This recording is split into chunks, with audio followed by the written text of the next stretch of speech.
Good evening, folks. AK back with some more Ninja Gaiden 4. I have reached what I presume is the end game of the game, where we've been playing as Ryu Hayabusa for the better part of 2 or 3 hours, give or take. 2-ish hours. And we're at the last 2 levels where, well, the Dark Dragon, the bane of the Hayabusa clan's existence, and by this game's logic too, the Raven clan as well. And, well, old Darky has come back to life, and we gotta put him down. And apparently it's supposed to be permanent this time, because apparently the other times just did not cut it. And I have been enjoying the game, as I've said. Ryu plays very well, very fast, he hits hard, and he's very brutal, as we all prefer him to be. None of that slow as molasses, blood on bone stuff came back, thank God. And I genuinely am enjoying myself. But I have to temper that enthusiasm with the fact that Team Ninja did not learn their lesson completely, and apparently neither did Platinum Games, to an extent anyway. I mean, Platinum was only brought in to help, so I don't know how much input they ultimately had at the end of the day. But Team Ninja, for every 1 or 2 steps forward, they, for whatever reason, choose 2 to 3 more steps backwards, and they just cannot seem to get their act together when it comes to this franchise ever since Itagaki was forced out of the studio all those years ago. So, while I am glad the game exists, I do have my frustrations with it at the end of the day, and I would not be surprised if a year from now another version of NG4 comes out with more stuff added to it, because it's gonna happen. It's happened with all previous games, for better or for worse, and I guarantee you that tradition will continue, for better or for worse, especially since there's a DLC apparently planned for the game. And I, of course, have a million and one ideas as to what I wish Team Ninja and Koei would do, from spin-off games to better versions of future games. But whether or not they ever actually do any of that, well, that's ultimately on them. I'm just the one lowly fan who's here to judge.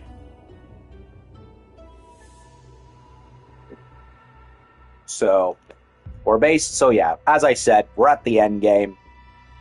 I also bookended the previous part by saying I had some issues with the story, in which it's serviceable as a video game plot. Lord knows the first 2 Ninja Gaiden games were. But the biggest hiccup I have with it is the revelation that, yeah, Ryu and the Dragon Ninjas in the past have put down the Dark Dragon many times, but they've not been able to kill it because of the fact that the Raven clan is the one clan that is bonded to it, much like how the Hayabusa clan is bonded to the other good divine dragons.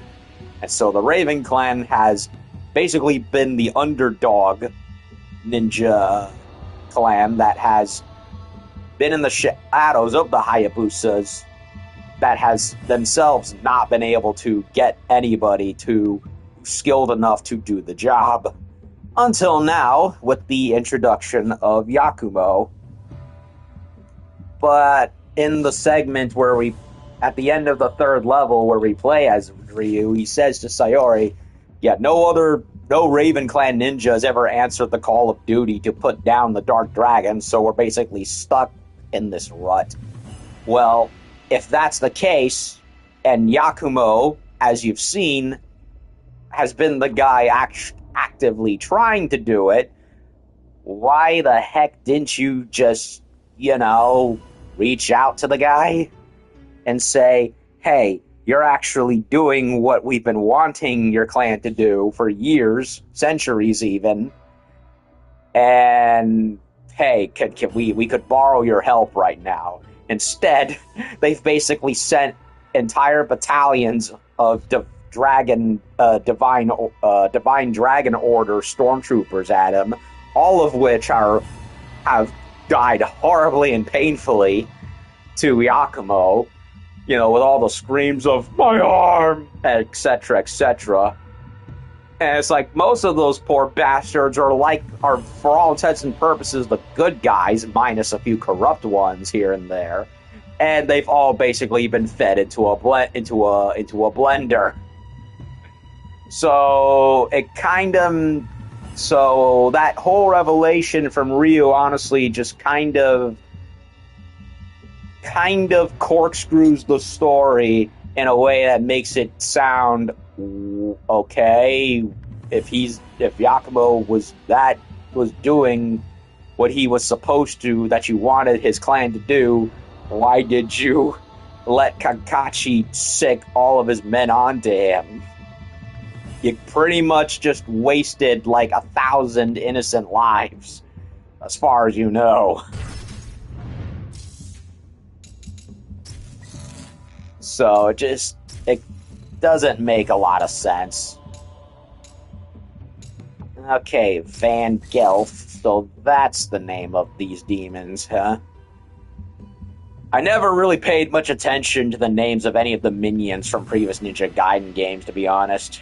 So, I don't know if they were called that in the previous games. Still, it's nice that they showed up again.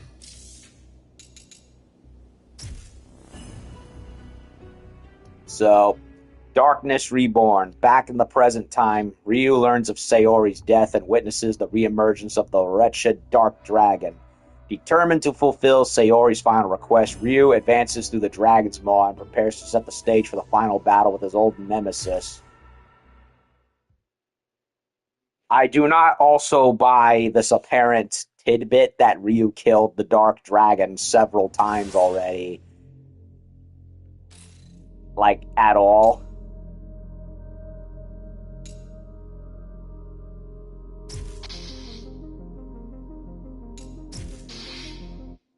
Because the only time I know was when it was in the DS game. I thought we could redo the cutscene.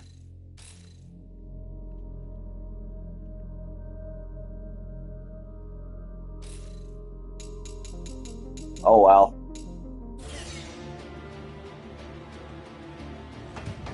So yeah, Dark Dragon killed the first time in ancient times, had his remains fashioned into the Dark Dragon Sword. Ryu destroyed the Dark Dragon Sword in the end of the 2004 Ninja Gaiden. And it got split into Dark Dragon Stones, which, of course, got reunited and basically reformed the Dark Dragon in that game. Ryu killed it, or at least I thought. And apparently it has come and gone several times since then. Honestly, I don't like that. It kind of cheapens it a bit. And I've said that it feels like a whole other game happened and that we never played. So I'm a little bit miffed over the timeline. Fiends.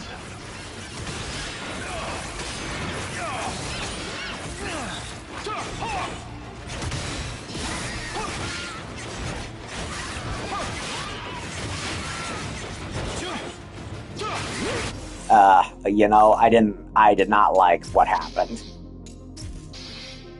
I got gang banged by a bunch of those fiends and I lost all my health. Inexcusable, Alex. What kind of ninja are you? Poorly prepared one, apparently. I can't. No, I can't. I thought I could level up Dragon Sword a bit more, but apparently not. Fiends.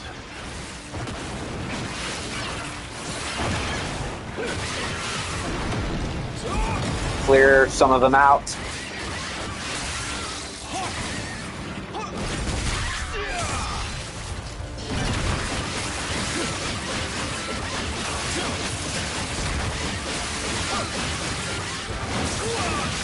Now I feel way better.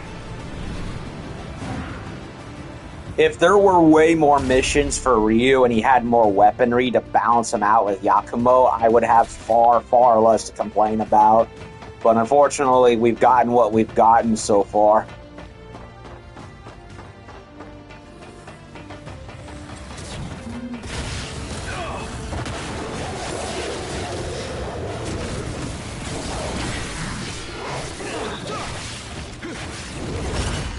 Ow. I hate that you can't interrupt the grab attacks anymore. That's another complaint that I had last time. In Ninja Gaiden 2, if you ever got grabbed by any enemies outside of the suicide ninjas, you could just, mash attack and you could break out of the grab. The fact that you can't do that anymore is yet another downgrade. Once again, Team Ninja has the whole instruction manual afforded to them, and once again, they ignore it.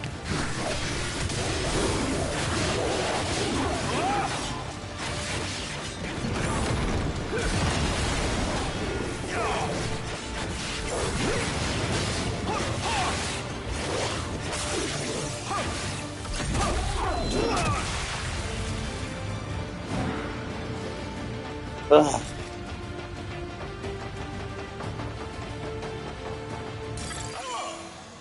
Got my health back. Get health stuffs back.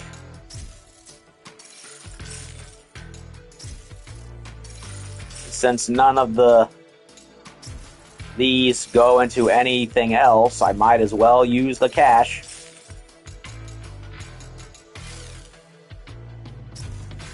Is there anything else? No, I can't buy.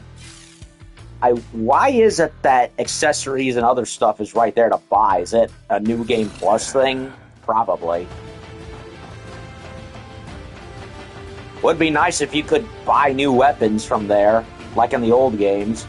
Yeah, that's another difference. Unlike previous Ninja Gaiden games, where you either got weapons from Muramasa or you found them in certain levels, now, at least for Yakumo anyway, you get them from certain bosses, which is, yeah, I don't mind. I mean, that's a proven thing as well. The Devil May Cry games did that. The God of War games did that.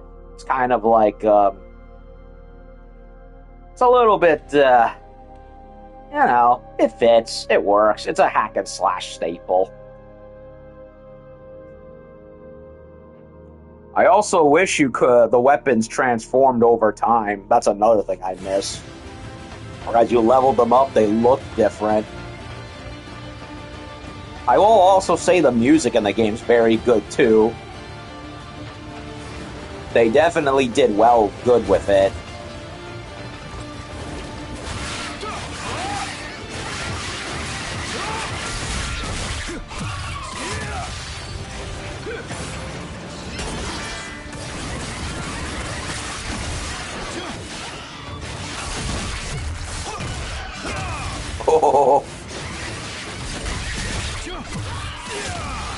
Oh, it's so good. The obliterations. Again, more hack and slash character action games need to do obliterations. They perfected the art of the QTE a long ass time ago with Ninja Gaiden 2. There's no excuse why anyone else doesn't do it either.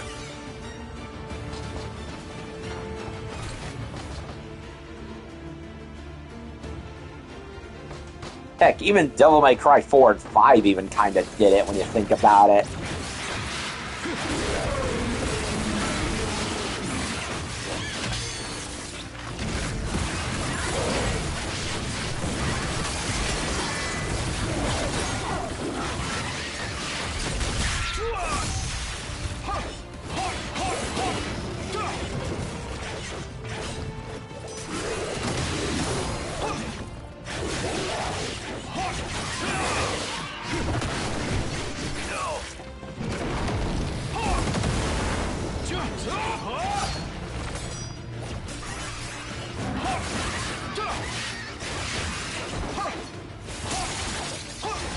Bye-bye.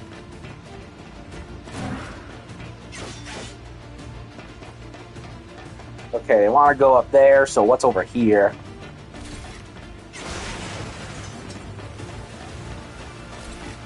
The Purgatory Gate.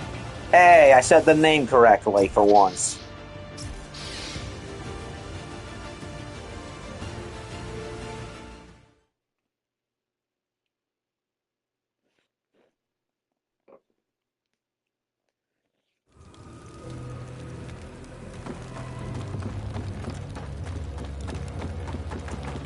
I said it right for once.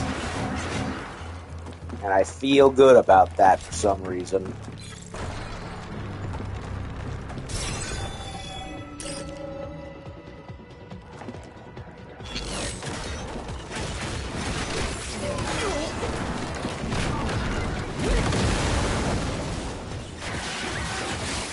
Okay, a mix of everything.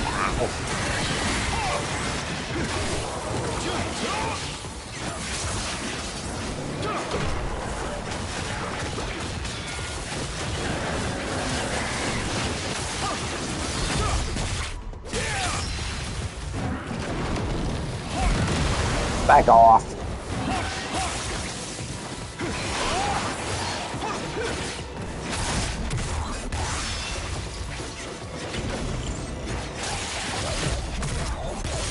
Save my super gleam for what comes next.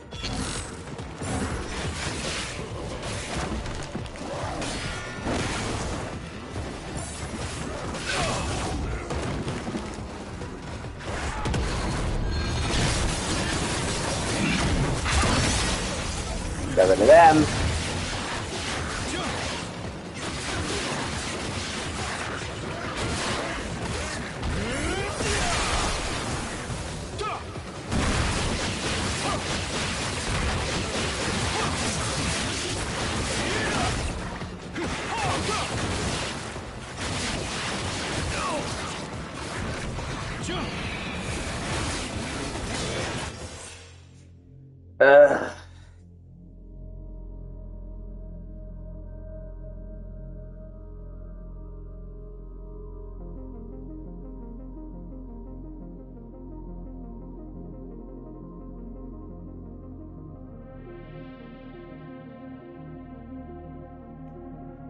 Friend of the family who's talking to me about frickin' steak joints.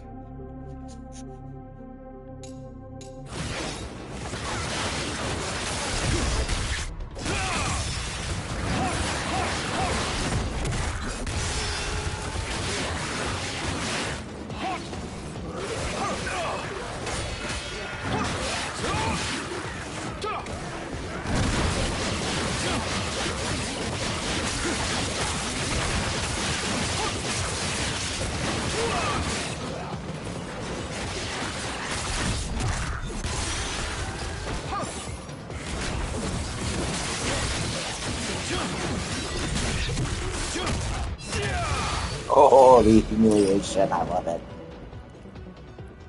Oy.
Got him.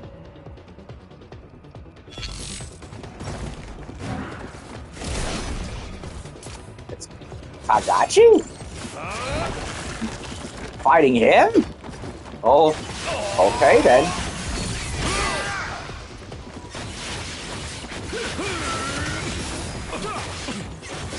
Oh my god.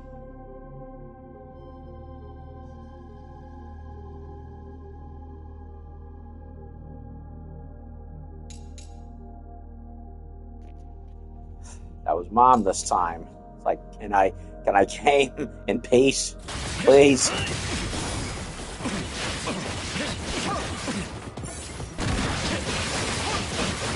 Nope. No charge for you, Kagachi.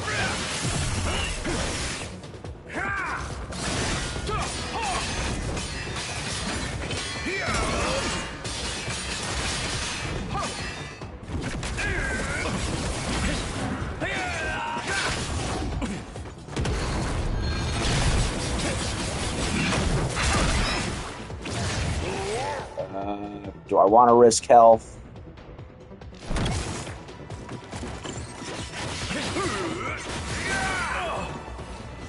Fuck it, I'll risk health.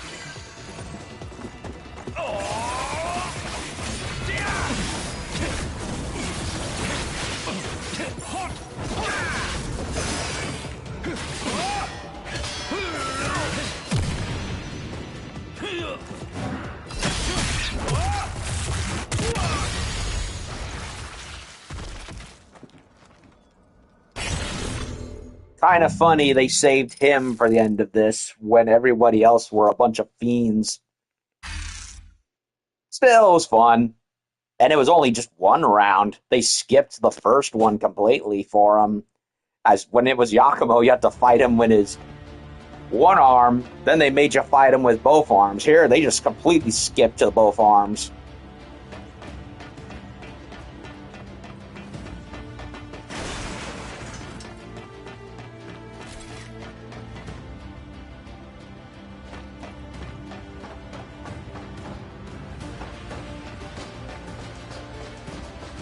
I do like Kagachi's fight. He's pretty good.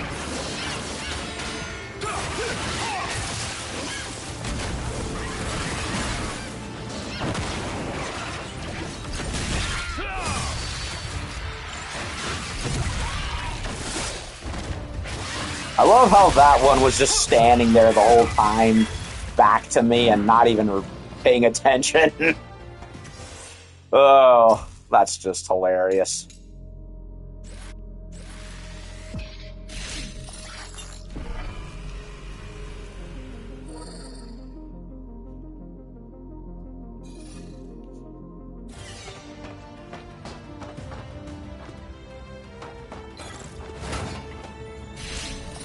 What did I unlock this time? Reflect Gleam form. Reflect? Don't I already have a move like that?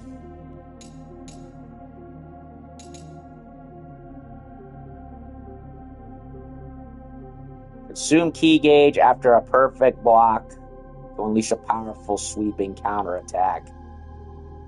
So, press it again to do that? I guess?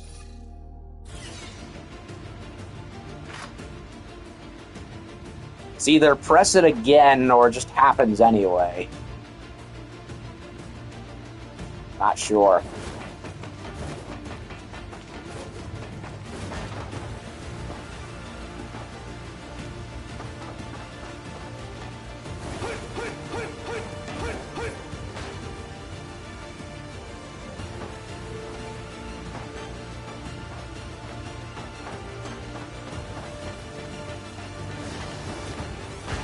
Nothing else up here.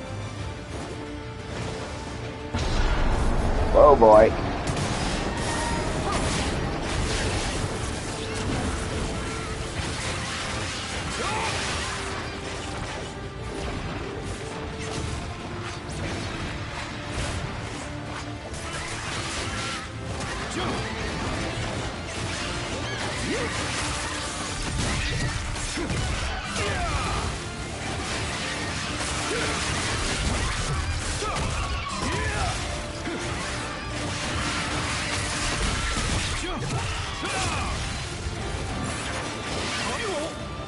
They keep getting me, man, with those charge attacks. Bye-bye.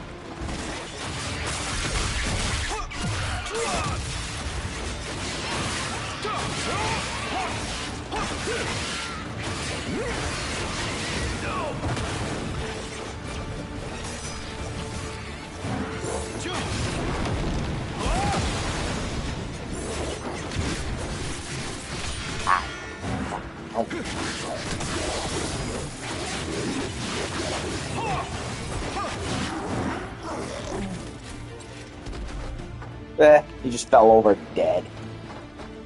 I thought he had more stuff in him, but apparently not.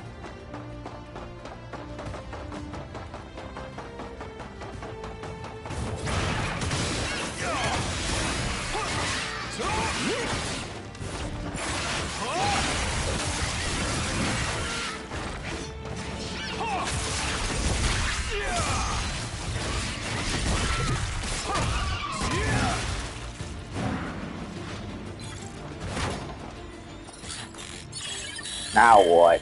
Ooh.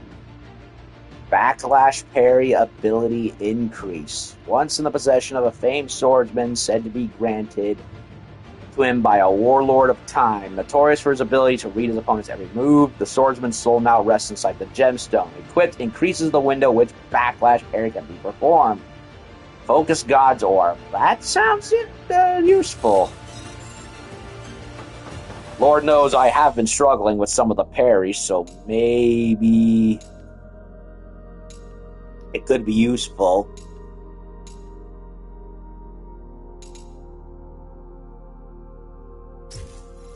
I will try it. I'll see how it works.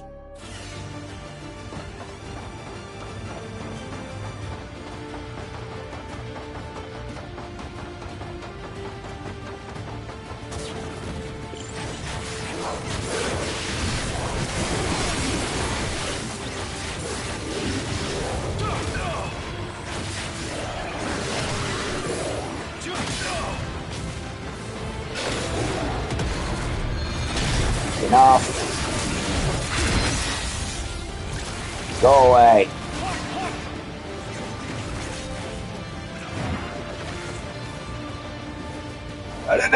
I wanted to do... Damn it, I did it again. I'm trying to do the freaking... the grab and wrestle move, or whatever it is, but I keep missing it. Sheesh.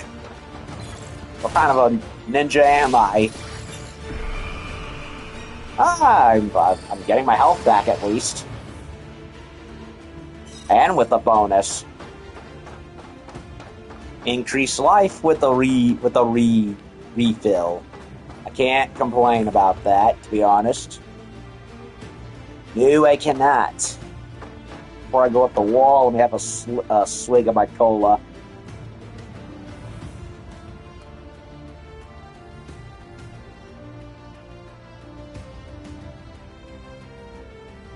The last of my cola, to be exact.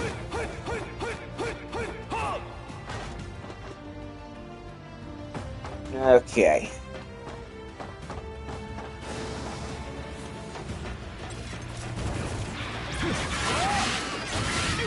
Ow.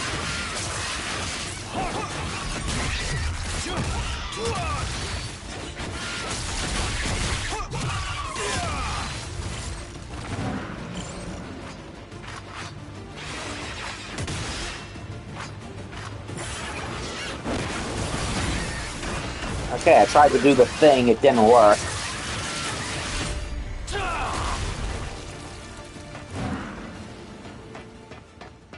It is what it is, I guess. That's a weird looking placement for that box, or whatever it is. I don't see a Muramasa statue anywhere. Never mind. That answers my question.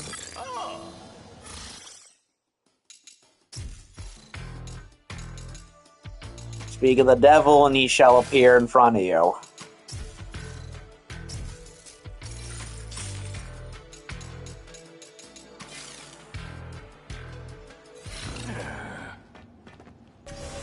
I unlock any new moves? No, I cannot.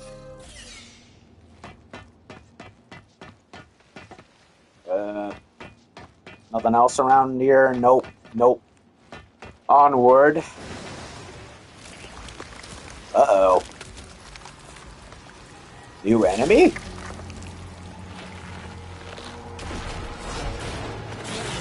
That's a little late in the game for a new fiend, don't you think?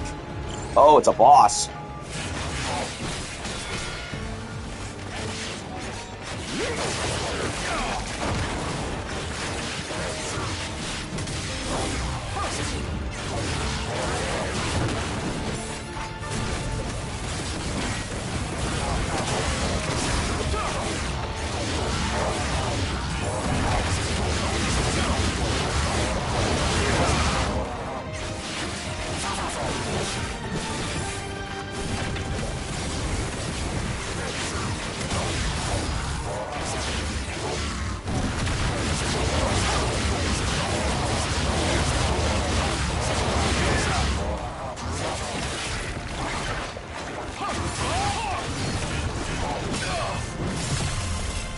Okay, I keep getting my pants caught down with these counterattacks.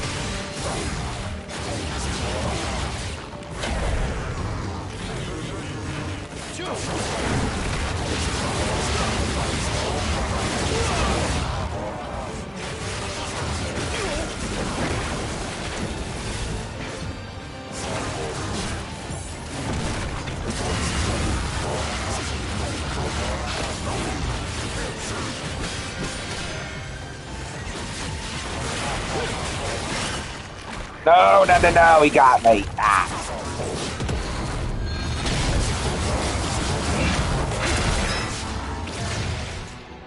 Just in case.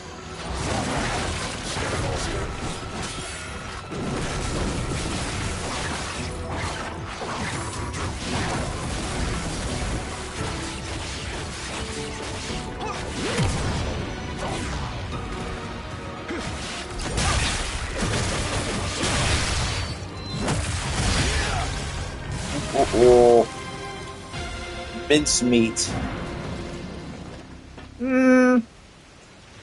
Not one of the coolest looking bosses I've ever seen, but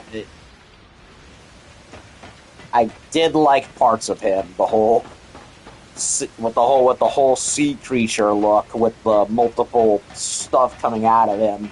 Yeah, it's okay. Medium.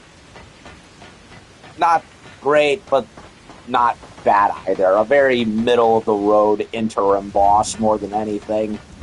Kind of like the blind giant boss in Ninja Gaiden 2, only this one was far less annoying by comparison. Oh man, I hated that thing in Ninja Gaiden 2. Really did not like him. Especially because of because of how big he was and the ground pounds. Uh-oh, that's a very ornate looking door. No Muramasa statue.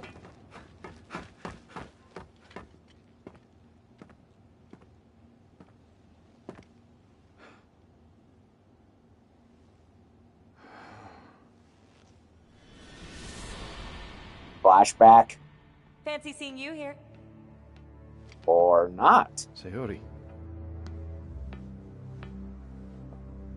Ryu, there's something I need your help with. Or maybe it is. The jewel of the Dark Dragon. Huh. If, and only if, you deem him worthy.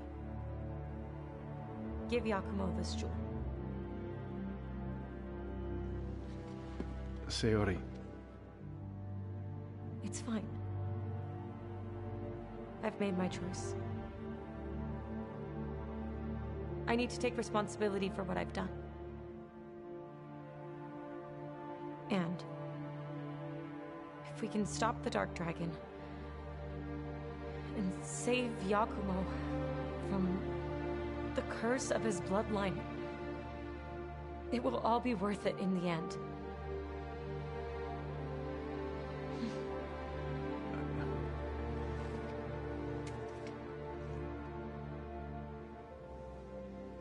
I guess this is goodbye. You helped me more than you realize, Ryu. Time to return the favor. So this did happen while Yakumo was out there doing his thing.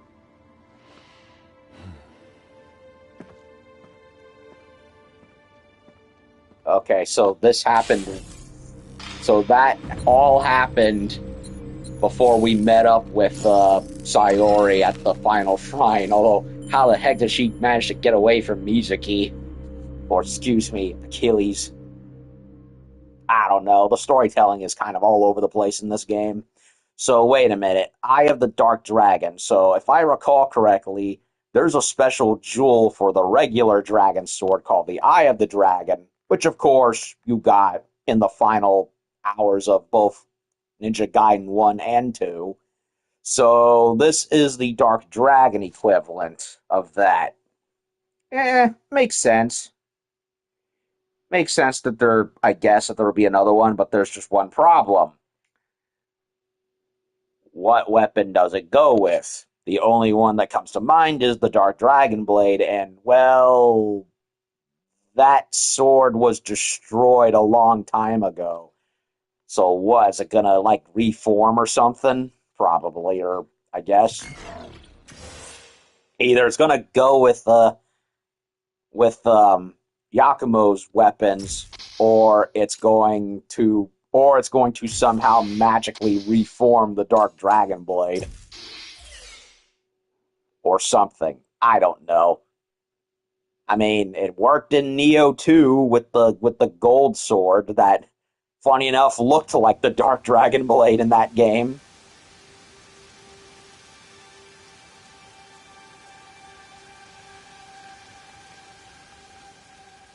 Only you can defeat him. Purify him.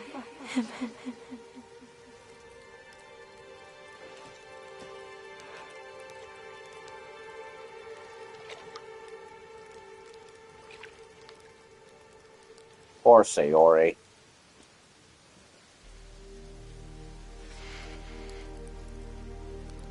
Yakumo, do you copy? Yakumo! Go away, I'm sad. Umi. Yakumo! Thank goodness. What the heck is going on over there? I'll fill you in later. Proceeding with the mission. We should have vetted our clan better.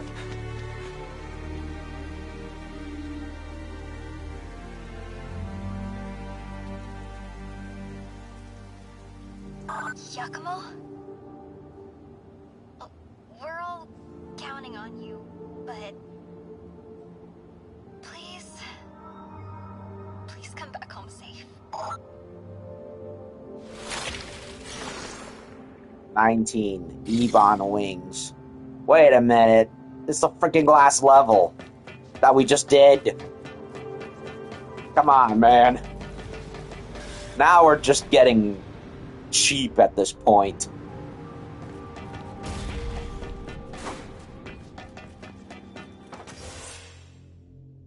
It does not look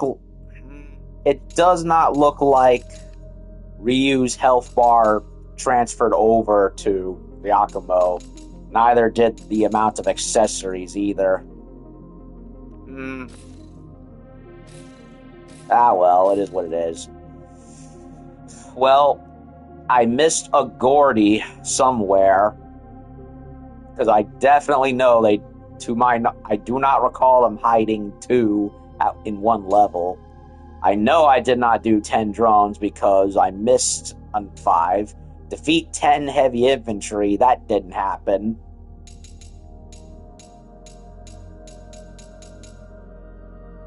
And there were several other missions that I tried to do but couldn't because I either somehow missed them or I couldn't do them for one silly reason or another, like the wind gust in level.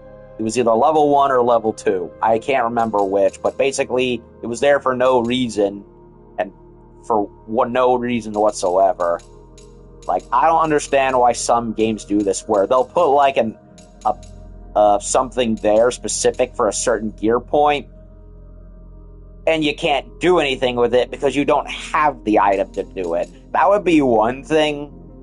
I could excuse that if Ninja Gaiden 4 was structured similarly to the first game, where you were going to come back to a certain area eventually, much like how the Devil May Cry games did it, or even the God of War games for that matter. Both the old and the new ones did that. But for whatever reason, Ninja Gaiden 4 puts a random thing specific to the windsuit. You can't go do it because you don't get the windsuit until way later in the game. And because it is a more traditional 1 to 2 to 3 sequential level game where you don't go back to previous areas outside of the Ryu flashbacks, it's just freaking stupid more than anything. So the game, for all I know, gave me a mission I couldn't do because of a very, very questionably paced part of one in the maps of one of the levels. So it's like, hey, Team Ninja, Platinum Games, either allow me to do the thing that's right there, or don't put it there at all. I really don't like this whole new trend in games where it's like, oh, you can do this, but you can't do it within the first playthrough at all. No, you gotta play New Game Plus to do that. No, fuck you. You put that thing in that early level. Allow me to get the thing in that level. None of this play it again bullcrap. That's something that's only meant for, like, I don't know, secret endings or alternate endings in a game. That is one thing. This whole thing that I've been talking about, not so much.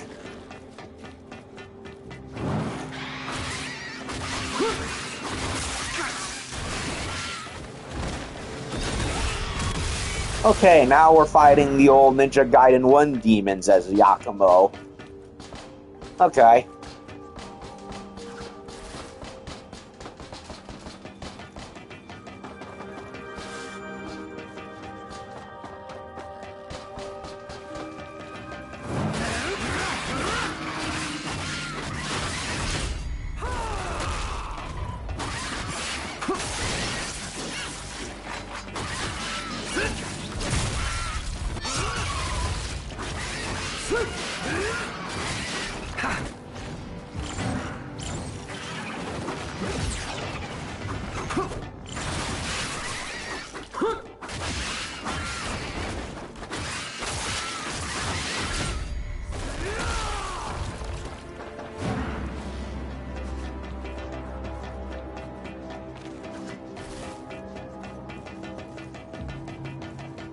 And, yep, same purgatory V8.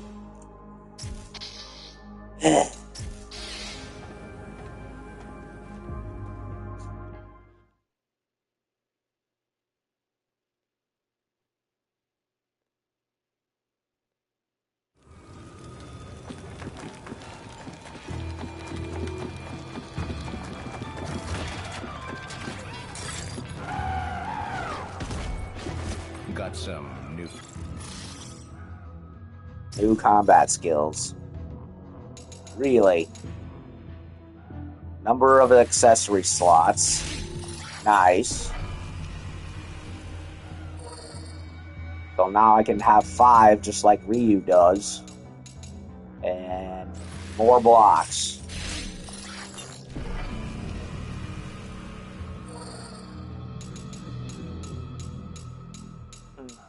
$29 out of 29. Don't know if there's any more or what.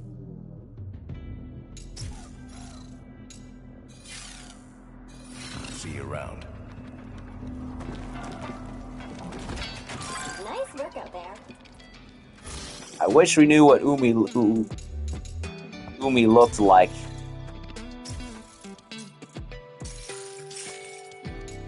Instead of just being a computer screen.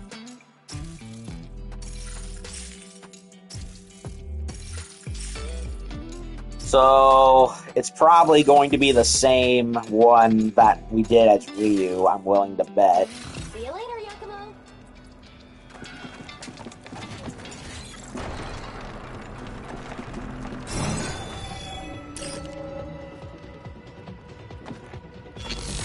Yep.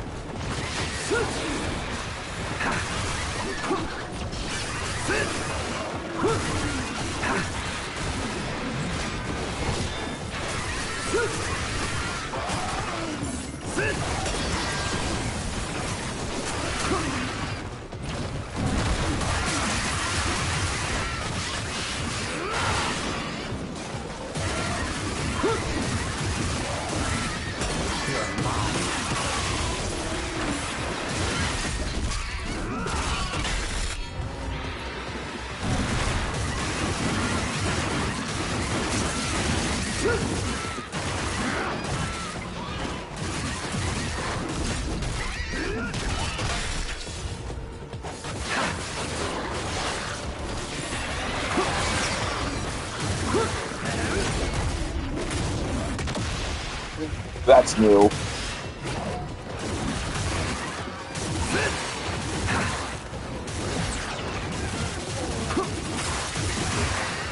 Let me see if I can get them together into one spot. I want to try and get the trophy for the...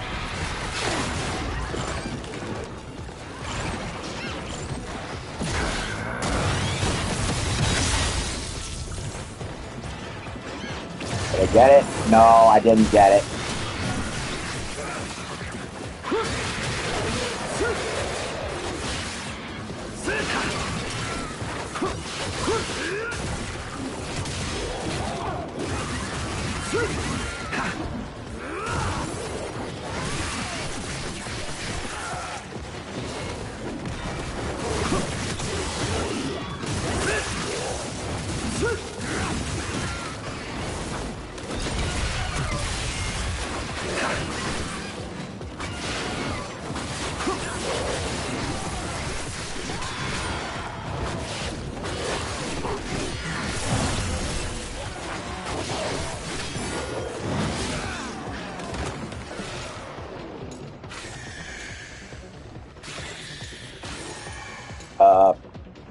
I didn't want to use that. Too slow.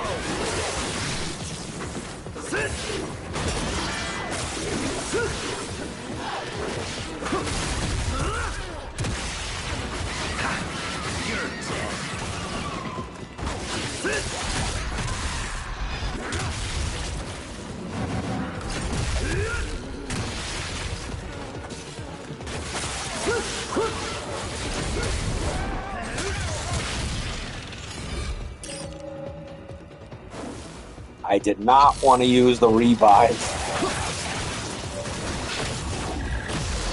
It's over.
Why risk going near those stupid lanterns where I can just...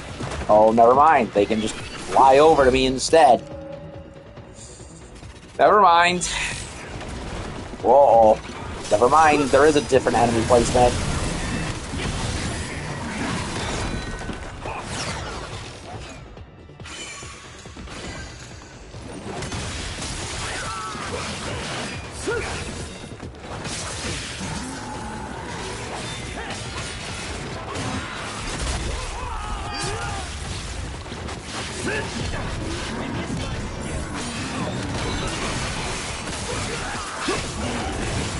Say goodnight.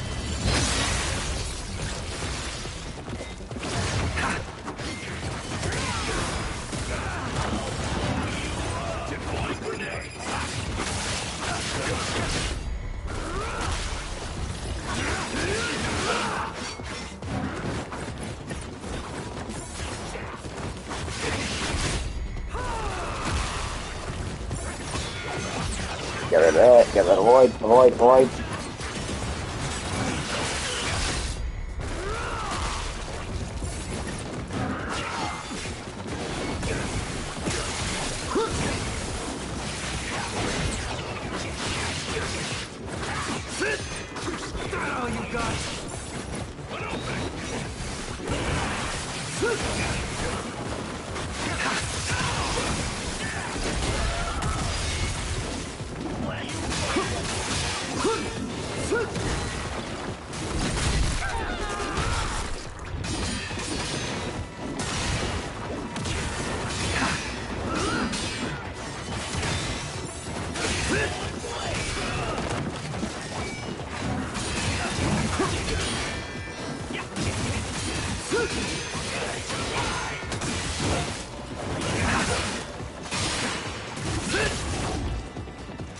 Never had a chance.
Too slow!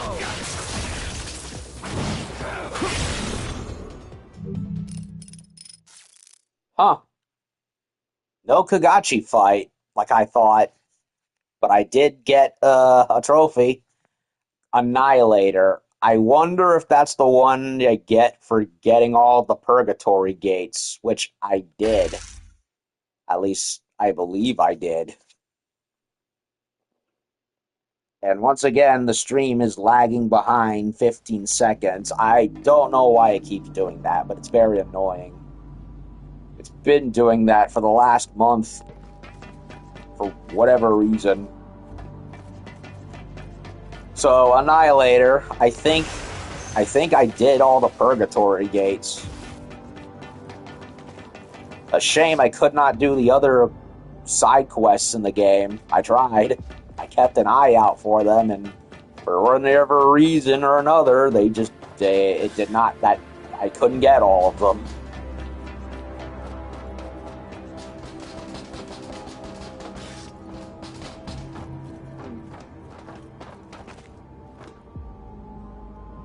Low-res, foggy pit to death right there.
Alrighty.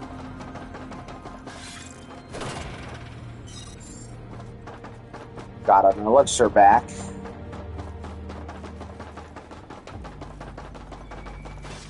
No Gordies, no nothing, just purple Ninja Gaiden 1 demons and not much else. Yeesh. Something died here. A lot of somethings died here. Was it me? It might have been me. I don't know.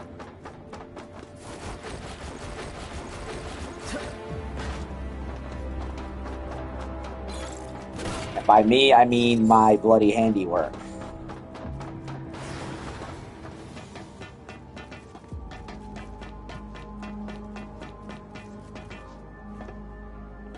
Oh, wait a minute. Ah. So there was a reason for that weird crate being on top of here. It was for that box, and and they will not let me get it for some reason. Get on the box, you idiot! Thank you. Strife God's Orb. Attack increase after an obliteration. Huh. A gem that burns in flaming crimson. Once owned by a powerful warrior who conquered numerous battlefields, the fighter's spirit overcomes the will of any who hold it, calling them to battle. When equipped, increases attack power for a short period following a successful liberation. That's nice, but I don't think it's going to be that useful for the playthrough, because I'm literally at the end of the game where we're gonna have a boss fight, maybe two. Because I get the feeling we're going to be fighting Ryu again, and this time it'll be a proper boss fight as opposed to the first time where he absolutely murdered me.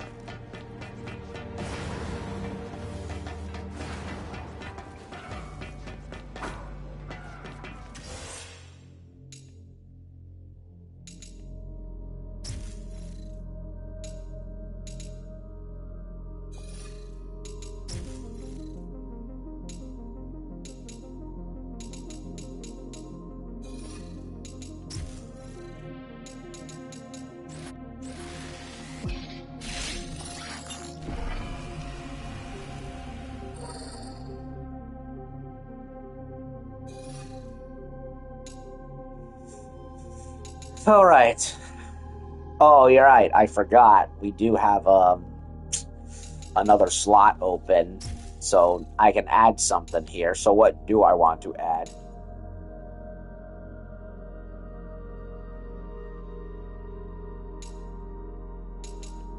So that's the obliteration one, which I don't think I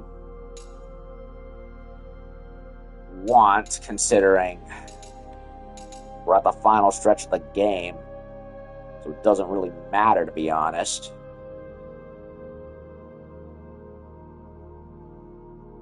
Large orb increase could be useful, so that way I can get ultimates out faster, probably. Bloodbind gains consumption decrease at low health.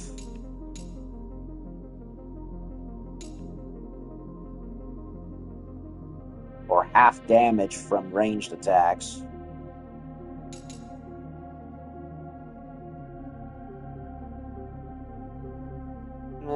I'll do the old numbing scroll, so I could get back up faster.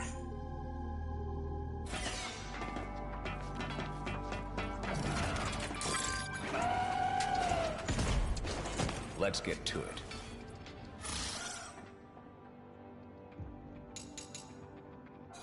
See you around. So that little gizmo on Yakumo's back, does that like where he stores all his weapons? Just dissolves them into blood and they all go in there? I don't like it. I much prefer the old way where the weapons you have equipped are, well, equipped on the character's back or waist. I don't like that. I don't like that at all. Just put the whole disintegrating into blood thing. I want to see my weapons on my character, damn it.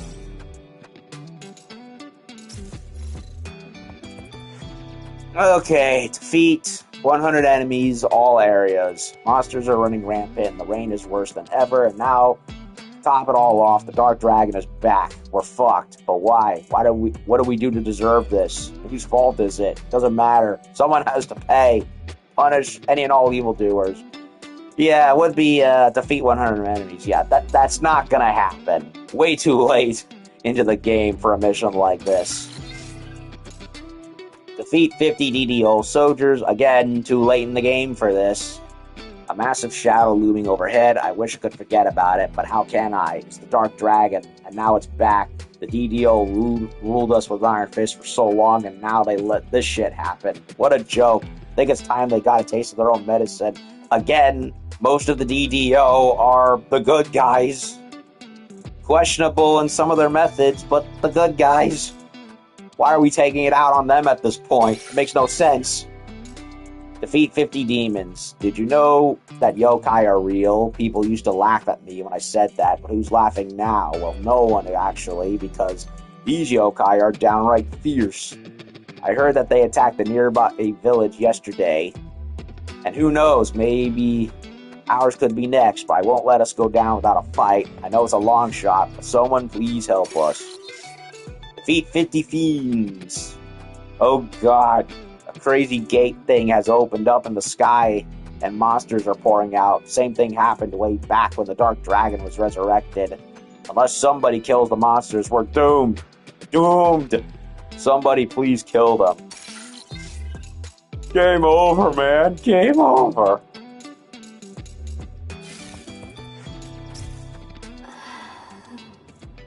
Once I purify the Dark Dragon, our mission will finally be over.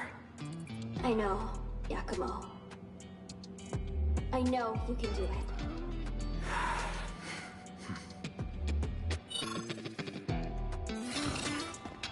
I love how Umi has words, but Tyran doesn't.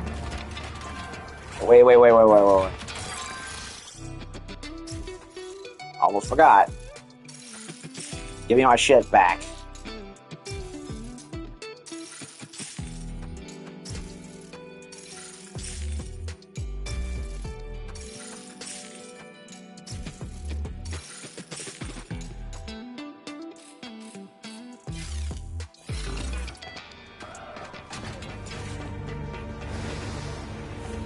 Okay, we're gonna fight something here. Or are we not gonna fight something here? Okay, we're not fighting anything here.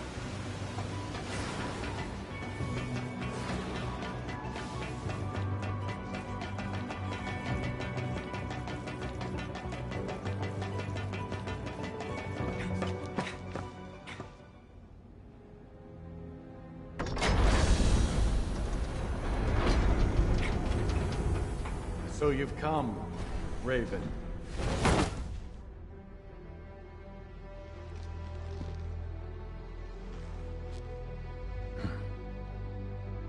Back off, Hayabusa. The Dark Dragon is mine.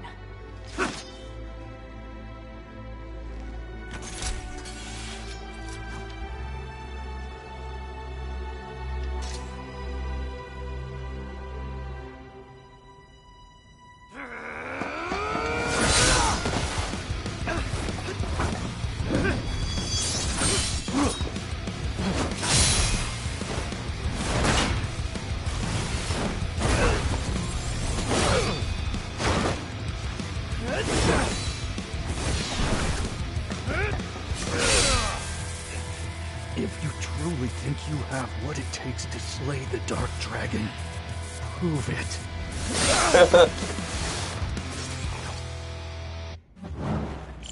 Now we're fighting.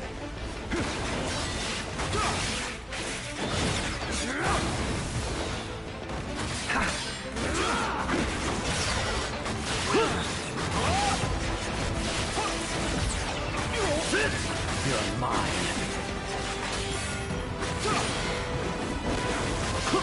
Dodge this!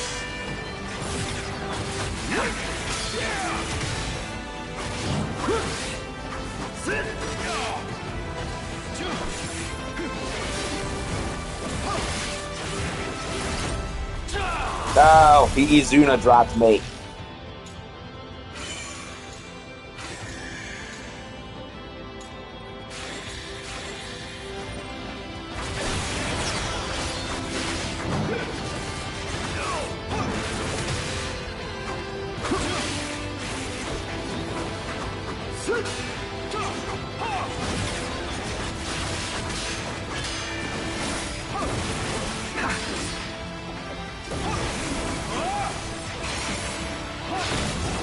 This'll hurt.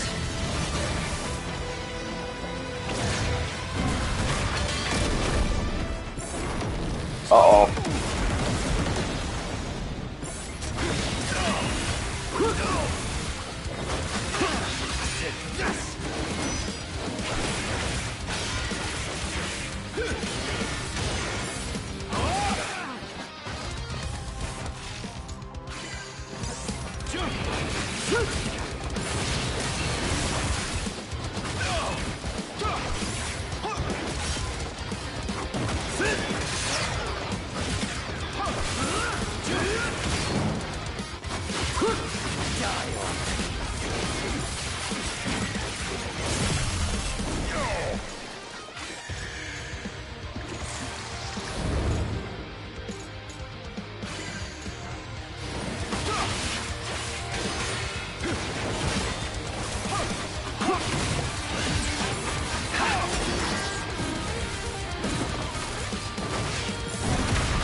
Got him.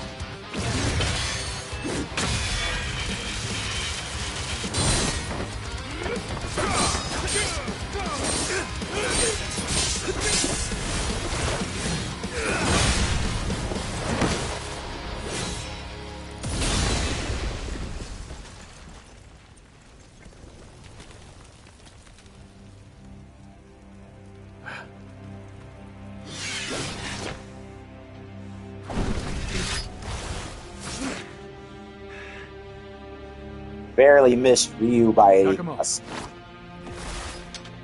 centimeter. The parting gift from Sayori. The jewel of the Dark Dragon.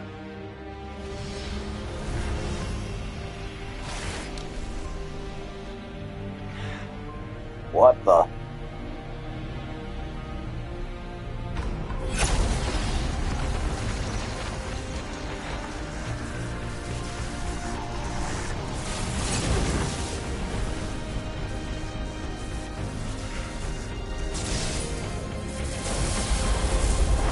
Oh my god, I was right. The Dark Dragon Blade. The blade of legend harnessing the power of the cursed worm itself. Blackened rain beckons our bloodline's amends through the death of his priestess. Must the dragon be cleansed? In the hands of a Raven Clan ninja, it has the power to purify the dragon once and for all. Now go. He had a shard of the Dark Dragon Blade. When did they get it? Probably recovered it after Ryu destroyed it. Dragon's fate and Sayori's will are in your hands. Damn.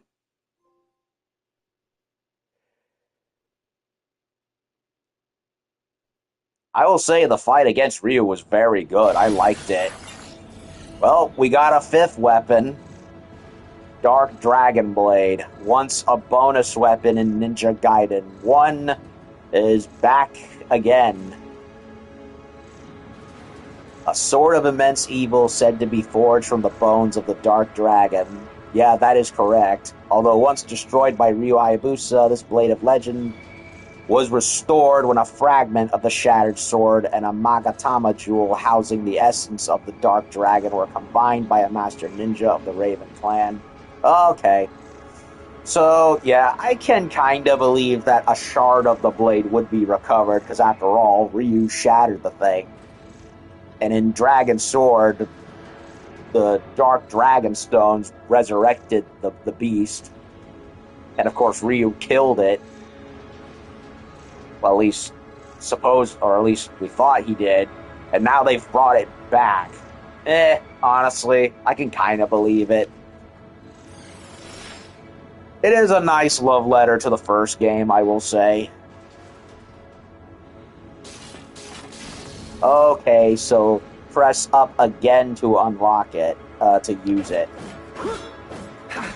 So this is basically our Dragon Sword equivalent for Yakumo. I don't dislike that. I'm fine with that. Does it still have the little D? No. They redesigned it. The general shape of the sword is the same, but it's more of a red-purple than just purple and black like before. And they got rid of the little demon face at the end of the hilt. I don't like that. The old Dark Dragon Blade had a very ornate hilt that had the little demon face at the very end of it, which gave it which gave that extra little bit of edgy personality. Now it's gone for whatever reason. Yeah. I don't like that. I mean, I like that the sword is here to be used, but I don't like that they just got rid of that little design quirk, which made it look which made it eldritch looking.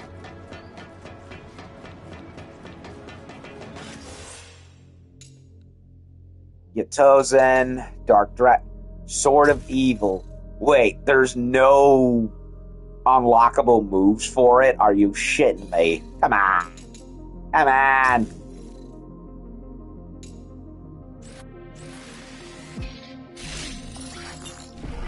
Seems kind of a waste to not give it any extra moves. Unless it has everything Ryu can do. I don't know.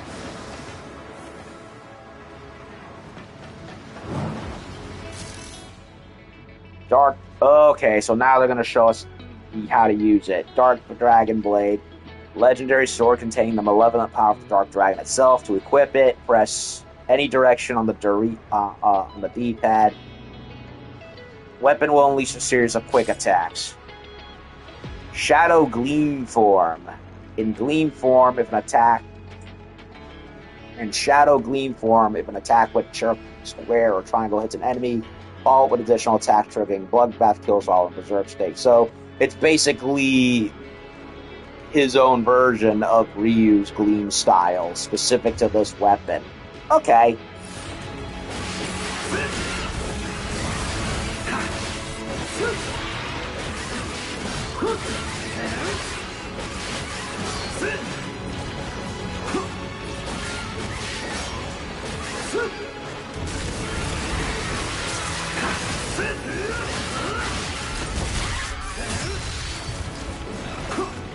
Okay.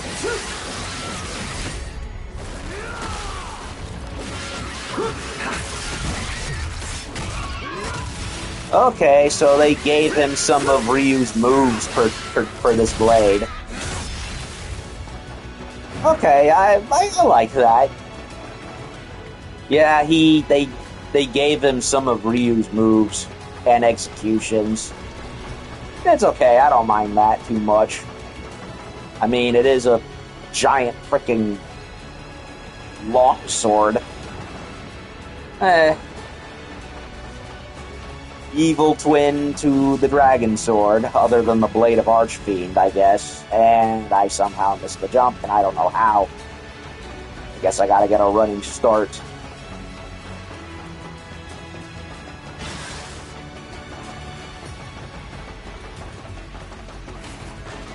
Yep, I had to give it a running start.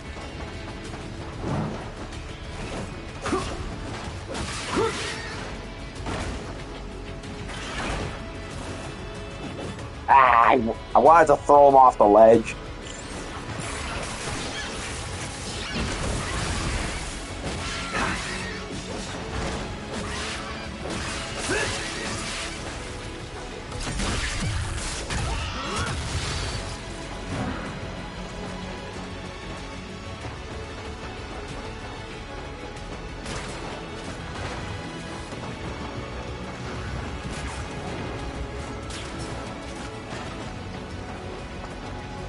Nothing hidden.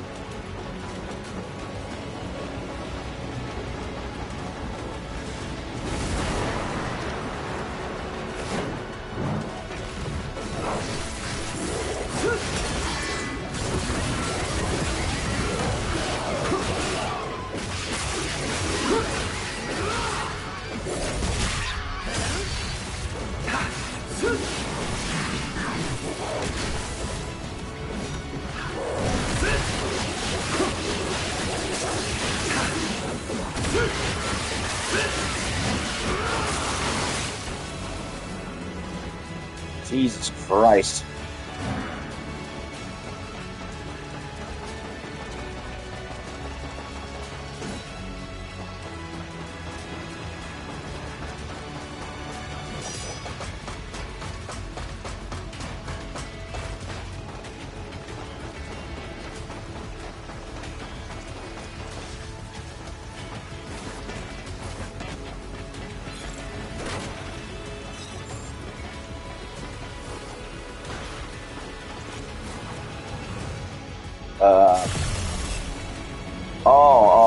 Run up the wall.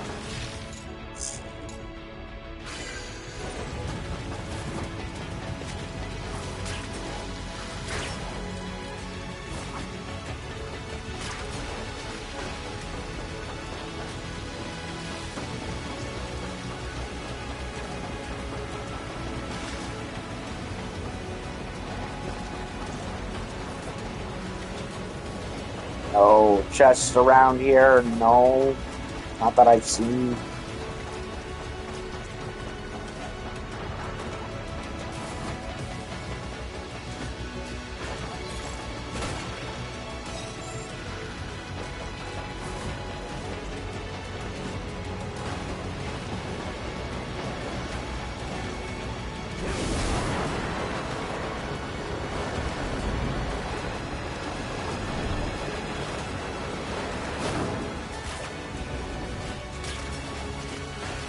Ah, finally, a shrine.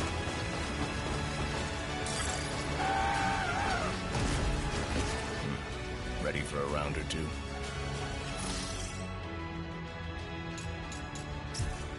This has been quite the mission, huh?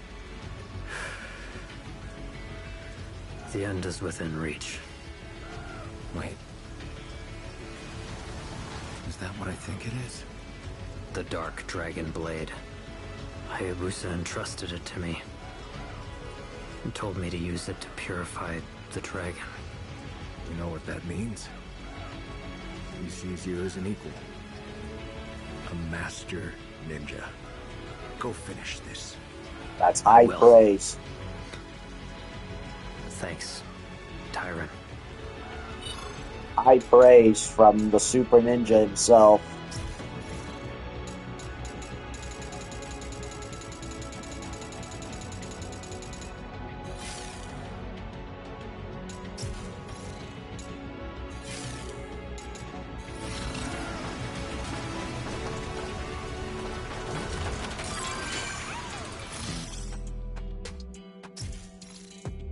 Get my stuff back.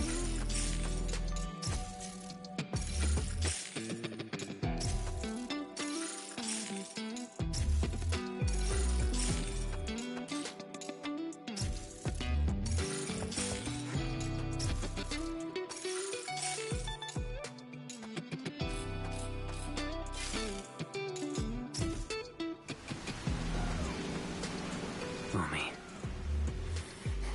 I'll finish this. That was it. Well, I can't disagree necessarily.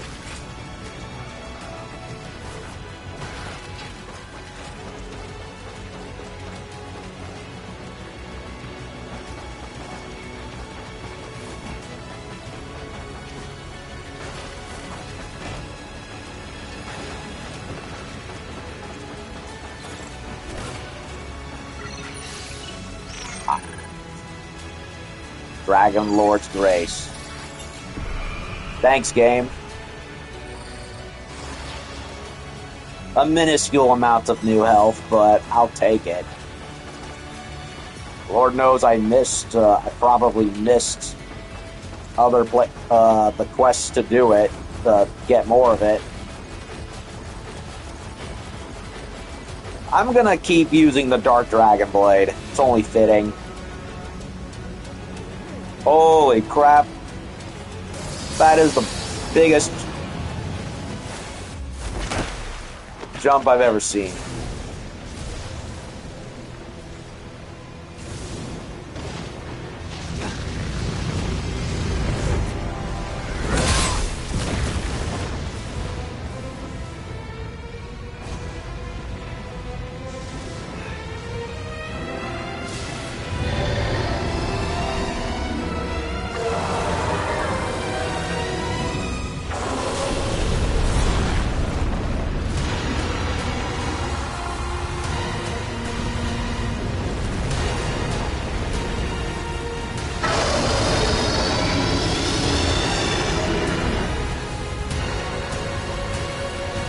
Hey, Ugly, you're looking a little different from how you were in Dragon Sword.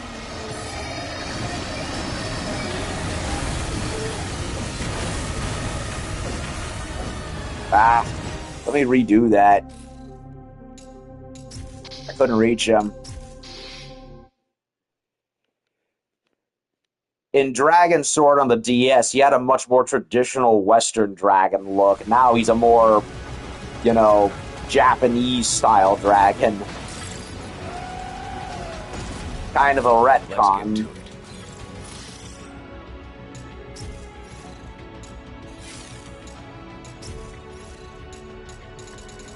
Yeah, I did not like how I flubbed the counter right there, and I'm being obsessive over it. Wait, the Dark Hayabusa, you know what that... Go finish. I will.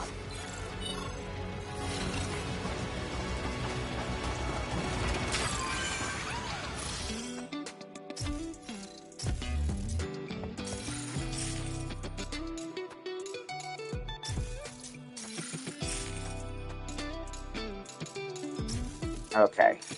Get this again, get that again.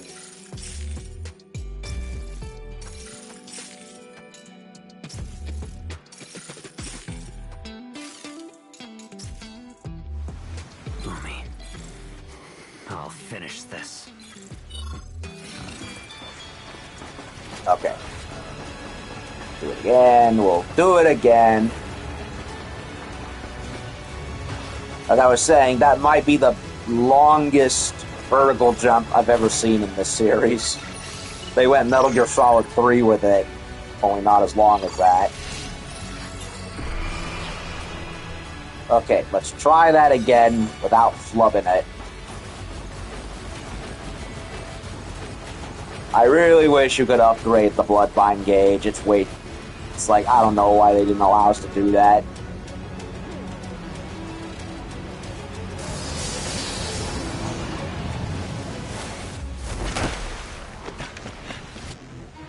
Time to put an end to this.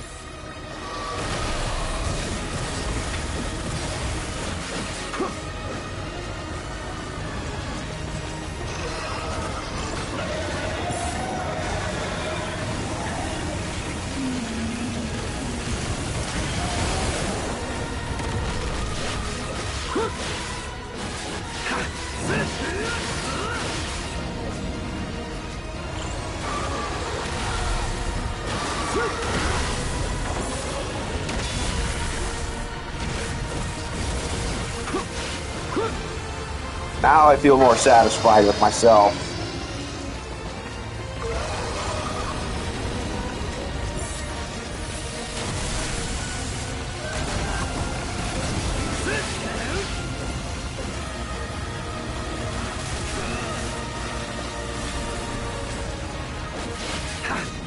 He's got a freaking demon eye on his side.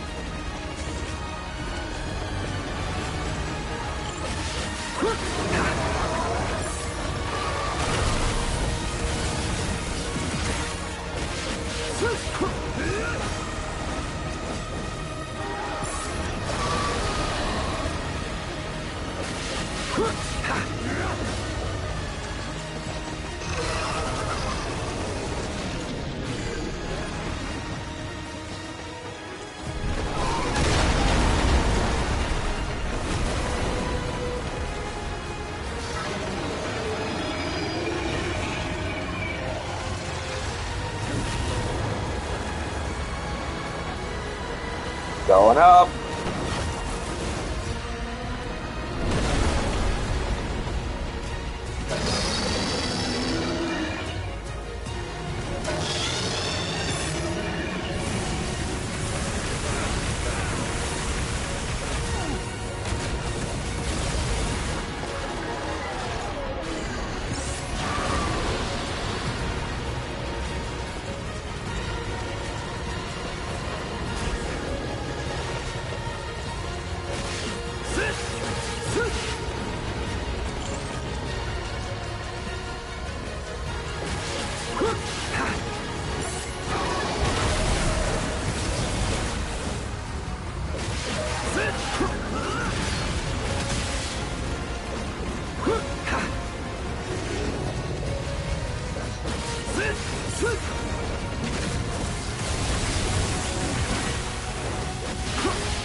Ah, come on.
Got him.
Now what?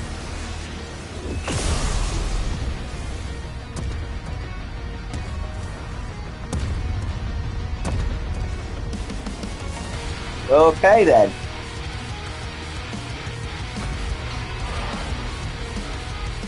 This ends here.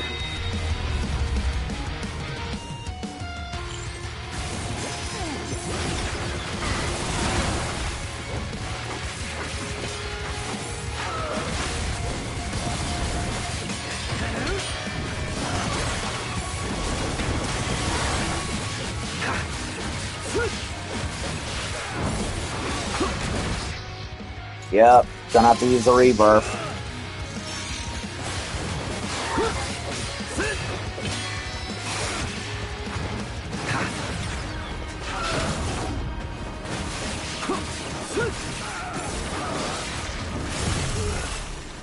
Damn it.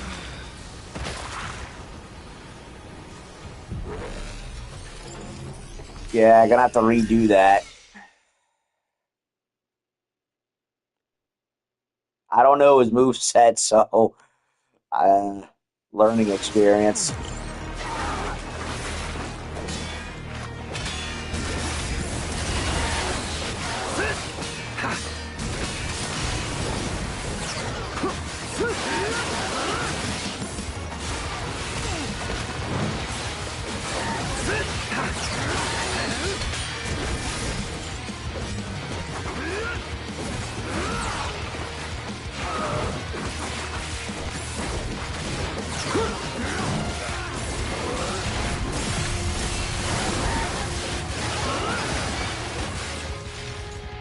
Oh no, I'm all out of health stuffs.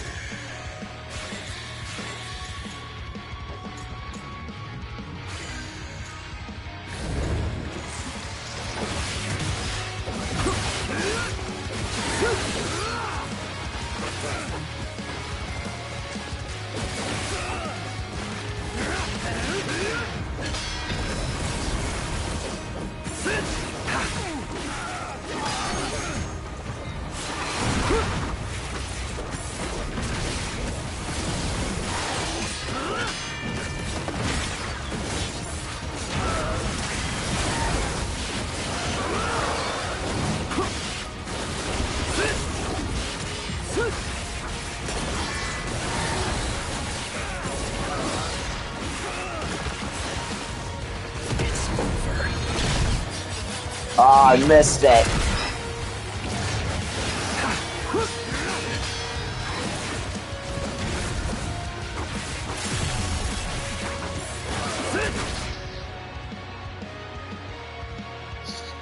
Hold on. Go on, get out of here. How timely. I had a cat that needed to leave.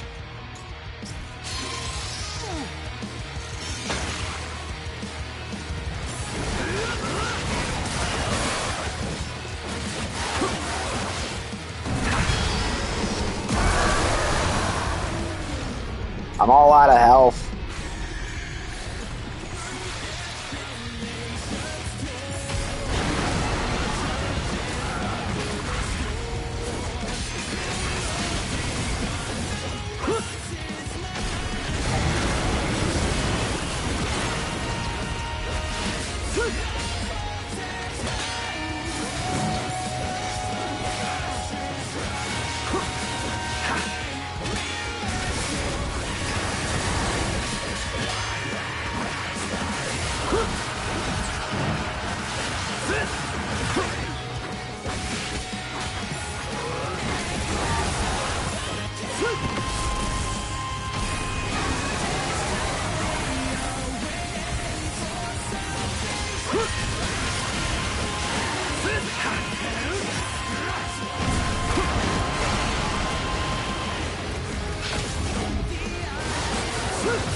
The soul of the Dark Dragon is inside me. Yakumo, please. Oh. She gave him the shard.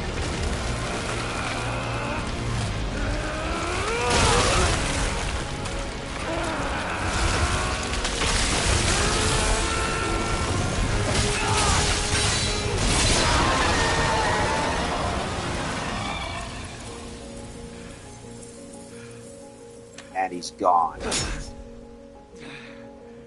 I had forgotten that's what she had given him. She kept a piece of the Dark Dragon Blade and gave it to him. Yakumo, come in! Oh, please tell me you're alright. Yeah. It's done.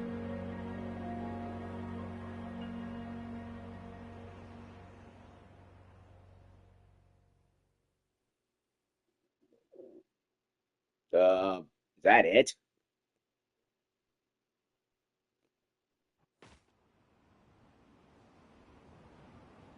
Well, Tokyo is screwed.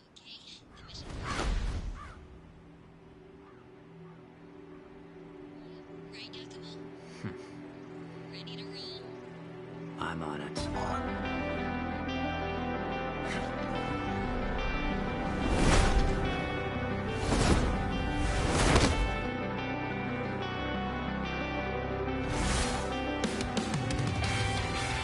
Why are we fighting the DDO?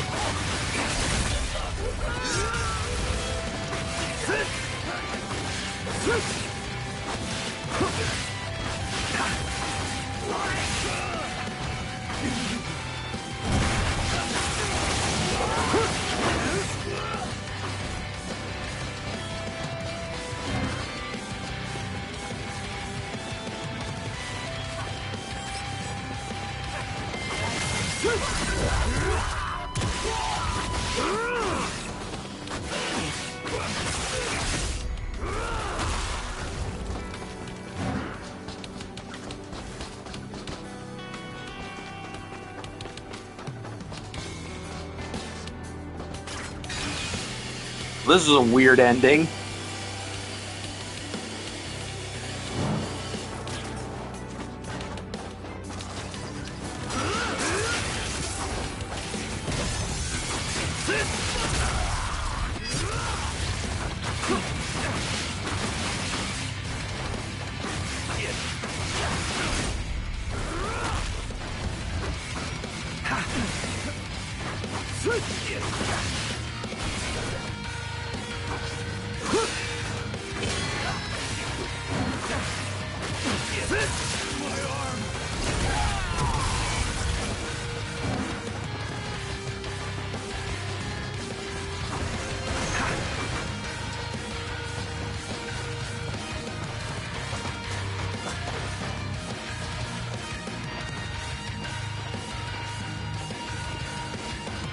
Okay, we're going that way, apparently.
Oh my god, now what?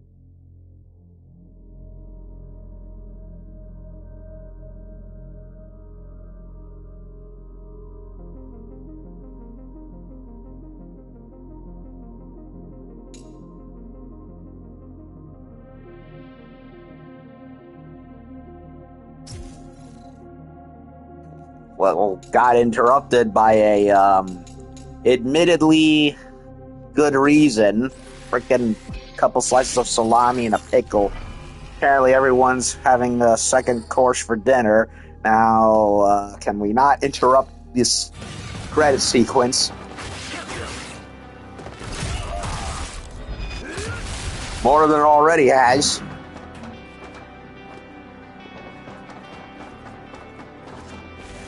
Well, this is certainly a new way of doing the Devil May Cry credit fight sequence.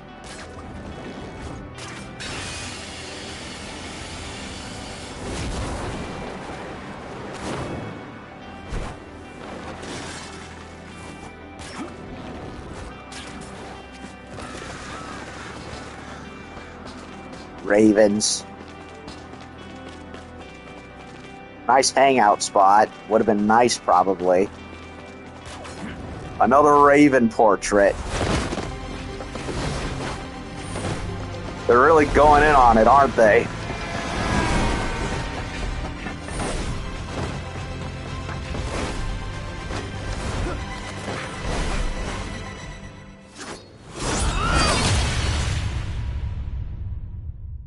So, okay then.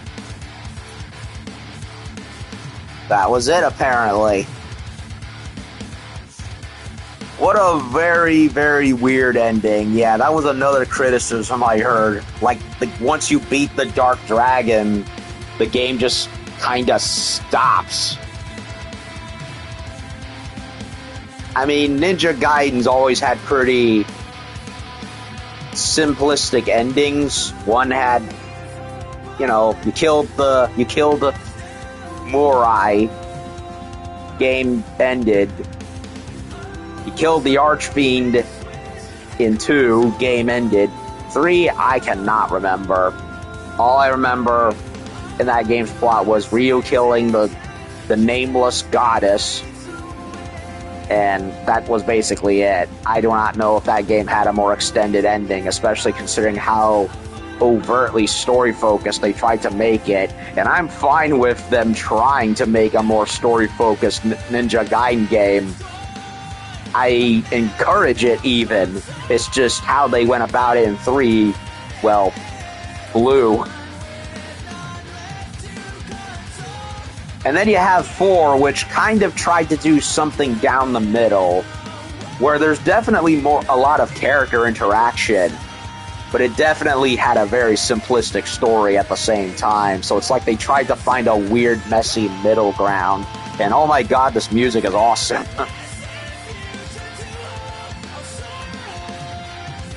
So yeah, we finally killed the Dark Dragon. Completely. The focal point of the 2004 series for years now. Except in 3, of course. And 2 was basically an extension of all the Fiend stuff. So yeah, we taught the Dark Dragon a lesson. It's kind of funny how it has like parallels to Lucifer in some ways, where it's like, yeah, it was the youngest of the various dragon deities, and it went bad because of jealousy or whatever. Corrupted by the power of the fiends and turned into an almighty worm of evil. So basically, he threw a tantrum, and everyone's been kind of stuck with him as a result, and we finally gave him a spanking. I do wish Ryu had showed up for the final fight, though. Gave Yakumo a bit of a hand. But I did really like the final fight with the Dark Dragon, going as a big old spectacle fight in dragon form, and then morphing into a one-on-one eviler version of Yakumo. I hope the Dark Dragon sword is unlockable and you can use it in New Game Plus, because that would suck if you couldn't.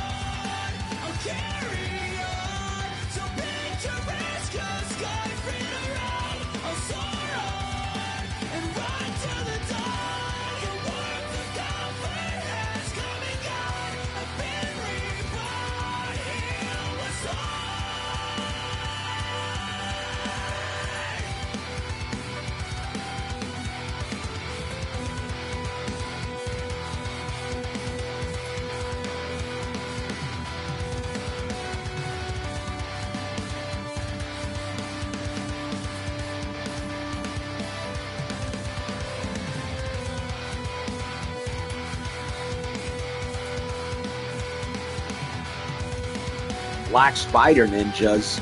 Since when? Where? I didn't see any in this whole game. Where were they?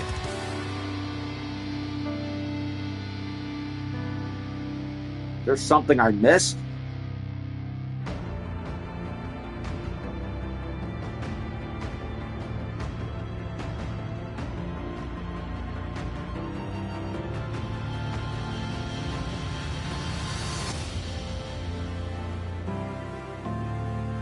Well, the soundtrack is definitely A+. So, what do I think of Ninja Gaiden 4? Or at least the current version of Ninja Gaiden 4? This is going to be the weirdest, conflicting review I've probably made in a while. Well, I liked the game a lot. I had a lot of fun with it. Yakumo is a very fun character to play as. I like that they gave him just enough to differentiate him from Ryu. He doesn't play, outside of a few similar moves, he doesn't play exactly the same. But he does, but he has enough to differentiate himself too. So he's definitely the Nero to Ryu's Dante in a lot of ways.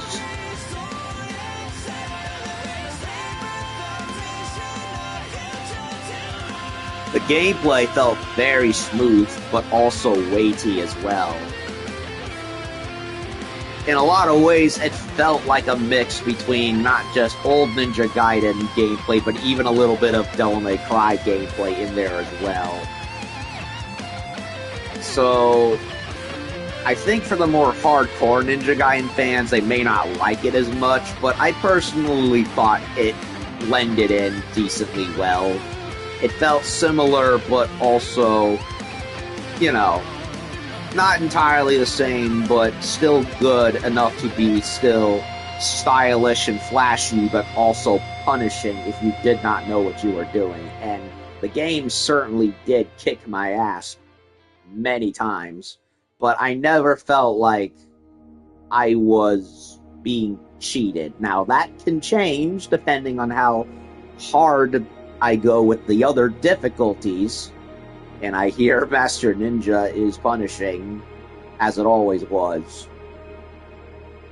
But I don't know. I have not played it on the harder difficulty. I went with straight up normal. And it did feel like, the game largely did feel like I was playing two different similar games meshed into one. And almost like wearing a comfortable old pair of boots.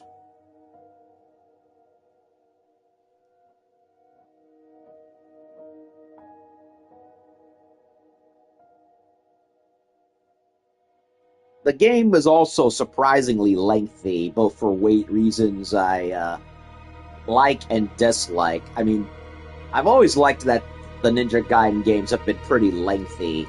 Well, most of them anyway. I can't speak for the god-awful zombie game that was pinched out years ago, which everyone rightfully forgot about. But, 19 chapters in the game, that's more or less standard. Previous games had about a dozen to 20 levels. What I did find weird, however, was the pacing. There were a lot of times in the game where I thought levels got stretched out for no reason except to pad the game out. And I think they could have maybe varied them up a little more. Maybe add in an extra boss or two. Like the disco level. That's probably the worst one in the game. I liked the underworld segments, but the disco level kind of went on a hair too long, and they smash you with so many strobing lights, at least with the Yakumo portions of it, that it kind of started to give me a headache after a while. It's like, I mean, previous Ninja Gaiden games had their, no, actually, no. None of the other Ninja Gaiden games had light shows like that.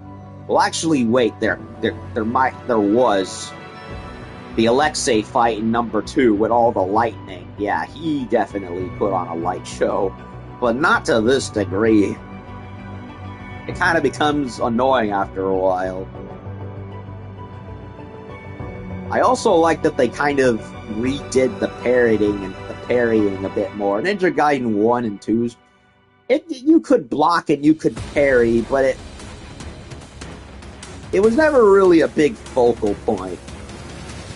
Whereas here, they went and strengthened it a bit, and I liked that. It kind of gave you more options. It's a definitely more arcadey game compared to the first 2 games, that's for sure. Because outside of the movement from enemies, you never really got a telltale sign that they were about to do something you had to counterattack until they actually did it. No super armor, glowing thing, or anything like that. So, or the red warning triangles. No.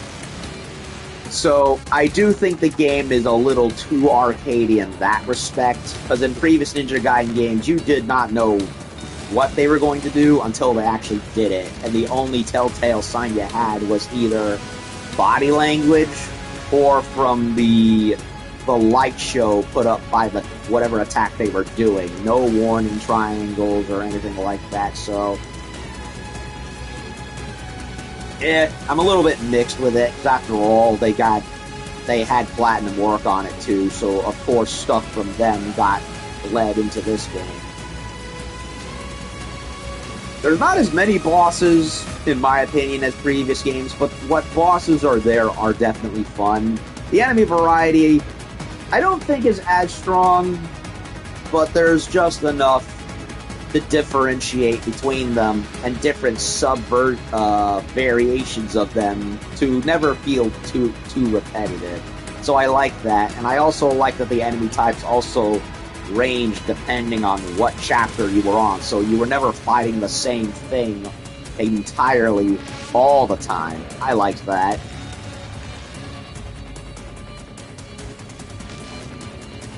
And I also really loved that they brought back the obliteration techniques. I said it once, twice, 3 times, I'll say it again. Obliteration techniques are what QTEs should be.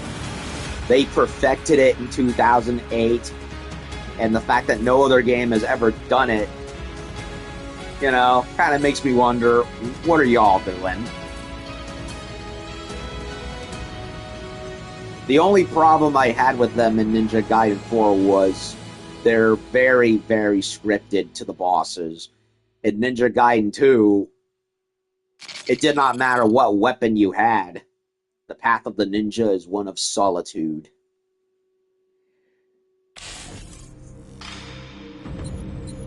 A new Master Ninja. Greater Ninja. I'm satisfied with that. Yeah, I did not... In Ninja Gaiden 2, it did not matter what weapon you had. If an obliteration technique on a boss was achieved, you got that obliteration technique with that weapon you had equipped. Whereas here in 4, it's all pre-scripted. Doesn't matter what weapon Yakumo has on him, he's going to use a certain specific weapon as part of that obliteration anyway. And I don't like that. I wish they had done what 2 did. They probably, they probably would have had to have done extra work, but whatever. I mean, if Itagaki could do it back then, well, what's your excuse now? The graphics are not the best. They feel more last gen, but they're still good graphics. Very, very fine. I'm also a little bit torn on the whole like, yeah, there's like 4 or 5 main zones in the game: Sky City, Tokyo, the Mountain Shrine, the Reservoir, Dragon's Maw, etc. In a weird way, it kind of felt like Ninja Gaiden 1 all over again, where Ninja Gaiden 1, most of the game was set in Tehran or whatever it was called. Very nondescript Middle Eastern looking town in the middle of West Asia, with the only variations being the various other dungeons here or there, like the underground one with the bone dragon in the monastery, the volcano and ice area, the ruins with the labyrinth. So there was definitely there were differences here or there, but it was largely a universal themed area. And then, of course, Ninja Gaiden 2 was a globe-trotting adventure, and I think 3 as well, where there was more variation in where you were. You have unlocked trials accessible from challenge mode on title menu. Hone your ninja senses and overcome battles with special conditions. So this and the Purgatory Gates, they're basically this game's version of the Tests of Valar from 2, and I think 3 as well. Death Wish. You have unlocked Death Wish, a setting available before starting each gameplay mode.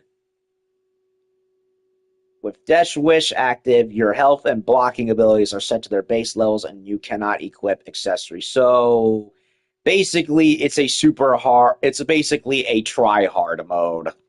Blocks available to select before starting each gameplay mode. Wielding the Dragon Sword, Ryu can use his powerful Gleam form to swiftly annihilate enemies, take control of the legendary Super Ninja, and eradicate forces of evil.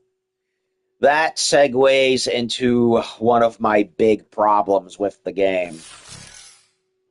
One that I have bitched about several times already, but I will, for the sake of my finale review, I will talk about it again. Yakumo and Ryu's inventory. Items, ninja coins, and weapon XP held by Yakumo and Ryu have been combined. From this point, both characters will share the same inventory. Chapter Select and Purgatory Select available from Challenge Mode. Freely select any stage you have already completed and take on Purgatory trials you have previously entered. So basically, it's basically this game's version of New Game Plus. You can go and do whatever you want. Master Ninja difficulty. Only those with the will of a ninja can hope to overcome the lethal challenge, featuring enemies stronger than ever before. The Dark Dragon Blade has been The Dark Dragon has been purified, and Dark Dragon Blade, having served its purpose, has vanished from the plane of existence. However, as long as evil persists in the world, the Blade's reappearance is inevitable. Overcome the main story boss trials to restore the Blade once more. So what? You can unlock it by doing that? Or something? I don't know.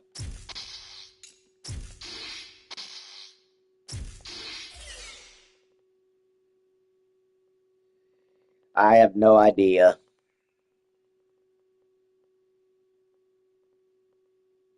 It's like I get it and I don't get it all at the same time. Yeah. Ah, new menu screen.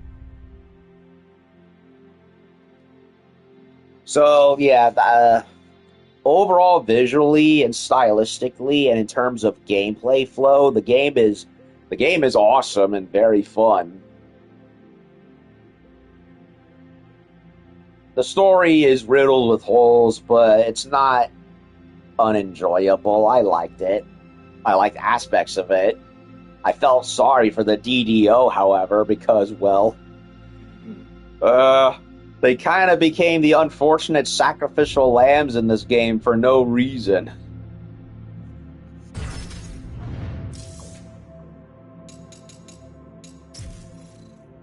What's going on with here in the options? You can change title screens, can ya? Nice.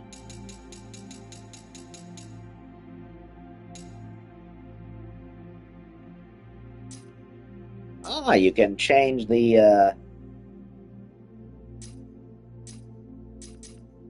I don't know why you would want to do it unless you're just sick of seeing the color yellow, I guess.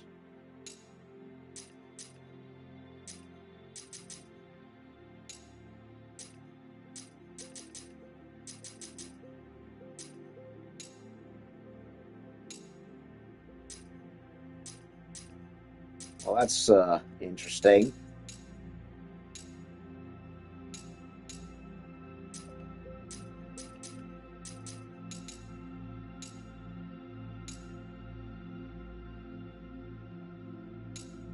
Now, why the heck would you want to reduce the gore in this game? What is wrong with you?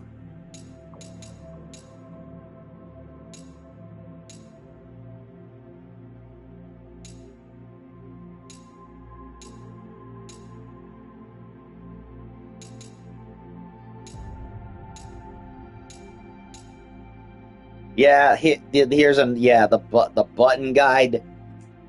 Pro tip, or rather just gameplay tip in general. I don't know why this is a default setting, but honestly, once you're past the tutorial level in Ninja Gaiden 4, just turn this setting the fuck off, because it turns the UI into an absolute mess where half the screen is just blocked. So once you honestly, if you're a newbie to Ninja Gaiden in general, once you've gotten good at the controls, or at least a good handle of it, turn it the heck off. I also have, outside of the gameplay, I don't really like the UI all that much. There's way too much red all over the place. It's like they saw Cyberpunk 2077 and thought, hey, let's take that and bathe the game in as much red lighting as possible. So I don't like the UI that much. I liked, outside of the weapons that Yakumo has, of which he has several, and I like that, and they all feel unique and cool, and I like the blood jutsu he has to bring up secondary forms for the weapons. And outside of the fact that you can increase his health, I don't like that you can't do the same for the blood jutsu gauge, because in previous Ninja Gaiden games, you could, upgrade the reused Ninpo amount, and yet in this game you can't do that with the gauge,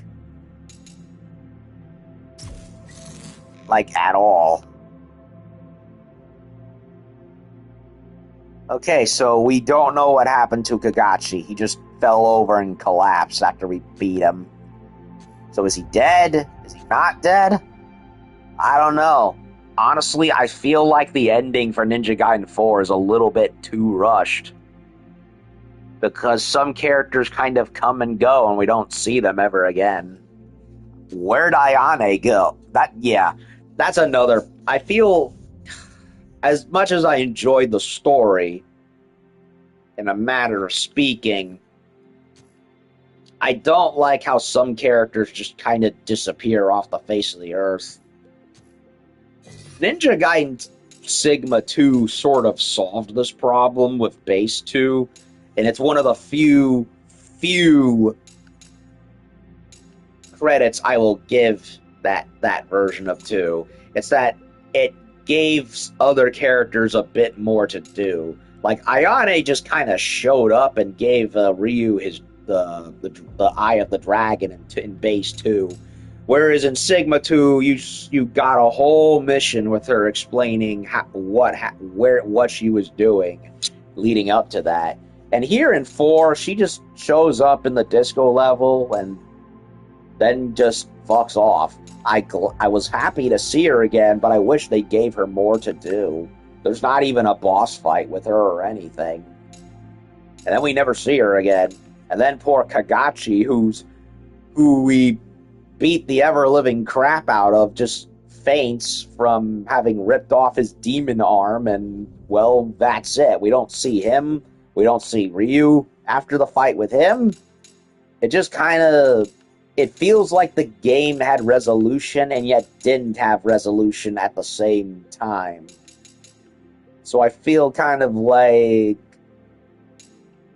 the developers tried to do both at once. Like, they tried to make it more story-heavy compared to previous games, but without trying to go in the embarrassing, pretentious way that 3 did.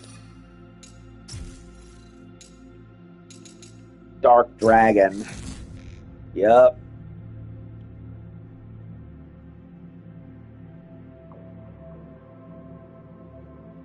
Old Dark Dragon.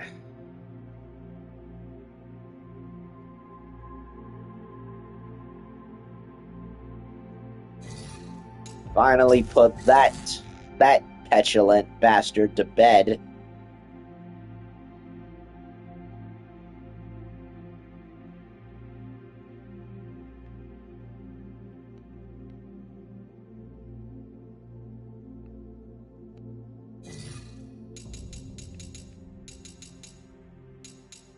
So yeah, the one monster, the one unique boss that appeared for Ryu and we never fight as Yakumo. This thing. It was an okay boss fight. I liked it.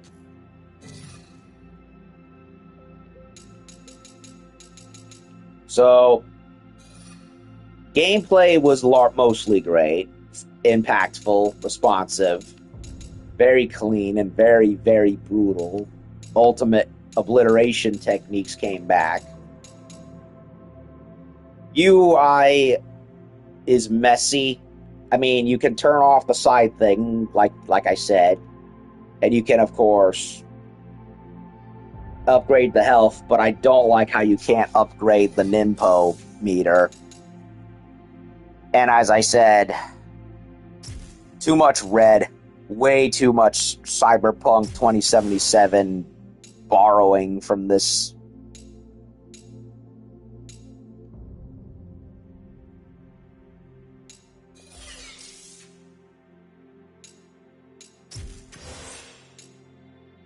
Okay. Trials. Purgatory Select.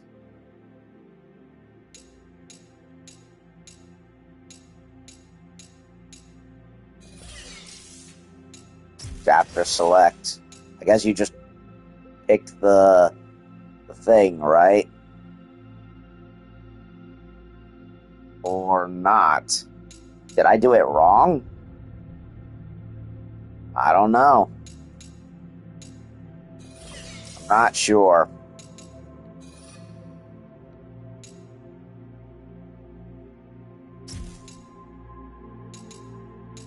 Yeah, I don't know how,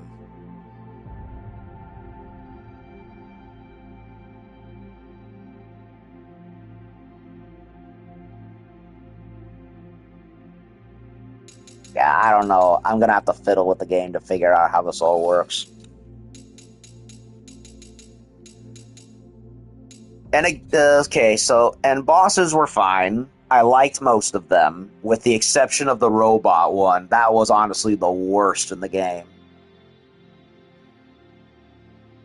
Graphics are generally good. I liked how they broke up the combat with various platforming elements, although there was definitely a complete absence of puzzles in this game, which was something I liked. It was heavy in 1, diminished in 2, but still present. And then they took a complete hatchet job to it even further in 2 Sigma to an unreasonable level. To the point where it was like, why? The puzzles were not even that hard. Why'd you get rid of them for no reason? You might as well just gut half the game at that point. Whereas here in 4, they just went straight for the action. Yeah, platforming here and there, but nothing terribly puzzle heavy. However, I will say I did like that they added side paths for side missions. But again, and I liked that. I liked the little side missions and side paths they did that you can do. That was cool. I liked that. They didn't just make it a complete straight line, but there was little side things you could do, side missions as well, which when I heard they did that, I was kind of incredulous. It's like, how the heck would you manage that in a game series that's already known for being very linear? But they managed to do a good job with it. Only problem I have with it, however, is, well, some side missions you can't do because for whatever reason they made it where, oh, you need this item to do it, otherwise you're boned. And as I said, and like I pointed out, there was one side area early in the game as Yakumo where you can't do because you don't have the gliding suit to do it. So it's like, why? Why would you do that? That's just stupid.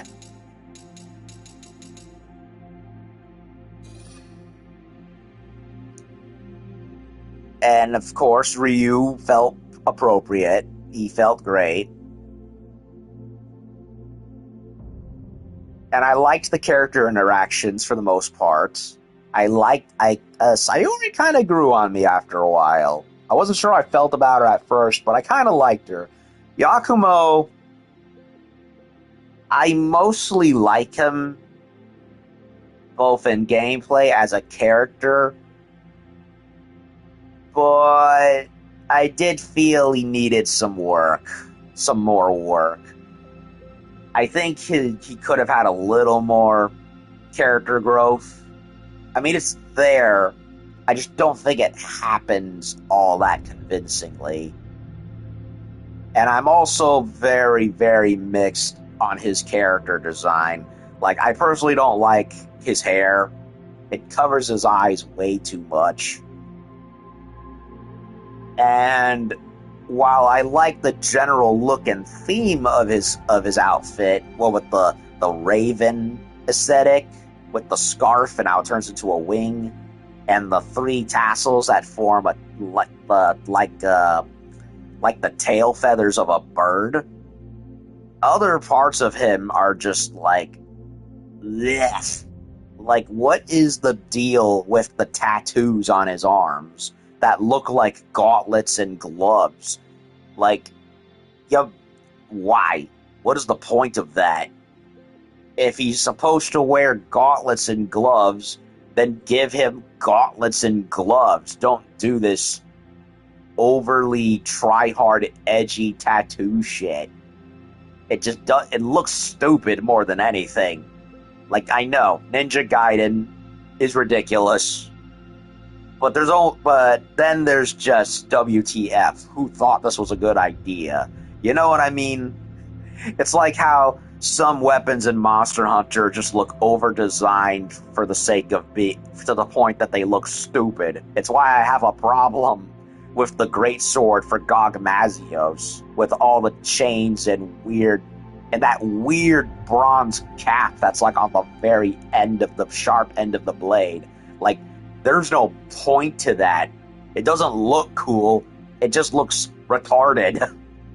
So I'm very mixed with him in terms of character design and some of his writing. And that kind of, and that also segues into kind of like some of my negatives with the game, and a lot of them have been brought up by the main Ninja Gaiden, the more hardcore half of Ninja Gaiden's fan base anyway. They were trying to do a Devil May Cry 4 style sequel where Ryu shares the spotlight with a new character. Now, I am perfectly fine with new main characters for Ninja Gaiden. Ryu is, of course, the Dante of the franchise. He's not going away, never will go away, Everyone loves him. Everyone knows him. But I'm also perfectly fine with him having shared screen time with other characters. Hell, I am perfectly fine with having other characters get their own games. We just recently saw this with Ninja Gaiden Ragebound, which is a direct prequel to the original NES game, where Ryu goes off to do whatever he's doing in America, while he leaves behind a fellow Hayabusa acolyte and shinobi to watch over the village in his stead. That's fine. I like that. The problem, and heck, as I've said, I desperately want Team Ninja to make a Momiji and Ayane game. Kind of like how people want Trish and Lady to get their own game in the Devil May Cry franchise. That's a good spin-off idea. I encourage that, in fact. I've screamed about it, especially for Ayane, for a while now. The problem with Ninja Gaiden 4's attempt is that it's completely lopsided, and it does not do enough to give both characters equal measure. If Yakumo was supposed to be the main character all the way through, they might as well have done that. But they didn't, because Ryu is there. And when the first trailer for NG4 dropped, Ryu is of course shown with gameplay, and he's mulching demons like he always does. But then you get to play the game, and he only has like a paltry amount of levels dedicated to him, and they're all basically chopped down, redone versions of the previous levels you've already done as Yakumo. Same bosses too, even. Whereas in Devil May Cry 4, as rushed and mismanaged as that game was, because Capcom and sadly Koei Tecmo are both similar in this regard, they did not let the main developers cook long enough to mitigate any and all problems the game had. But at the very least, they tried their best to even out the structure of the game, where you had playtime as both Nero and as Dante. Ryu, on the other hand, feels like a complete afterthought in NG4. His gameplay is still fun, and I loved playing as him again, and thank God they don't entirely repeat the same gameplay mistakes as Ninja Gaiden 3, because as I said, everyone roasted that game. It deserved to get the low scores and low sales that it did, because they tried to basically chase the trend of Uncharted, where it was overly scripted, slowed down, and overly streamlined to an insufferable degree. It was like, yeah, it's no wonder that Koei Tecmo was like, hey, nobody likes the game, it sucks, go back to work and fix as much of it as possible. And of course they did that with Razor's Edge, which came out a year later, and well, Ninja Gaiden 3 sucked so bad, the damage was already done. It basically killed the franchise.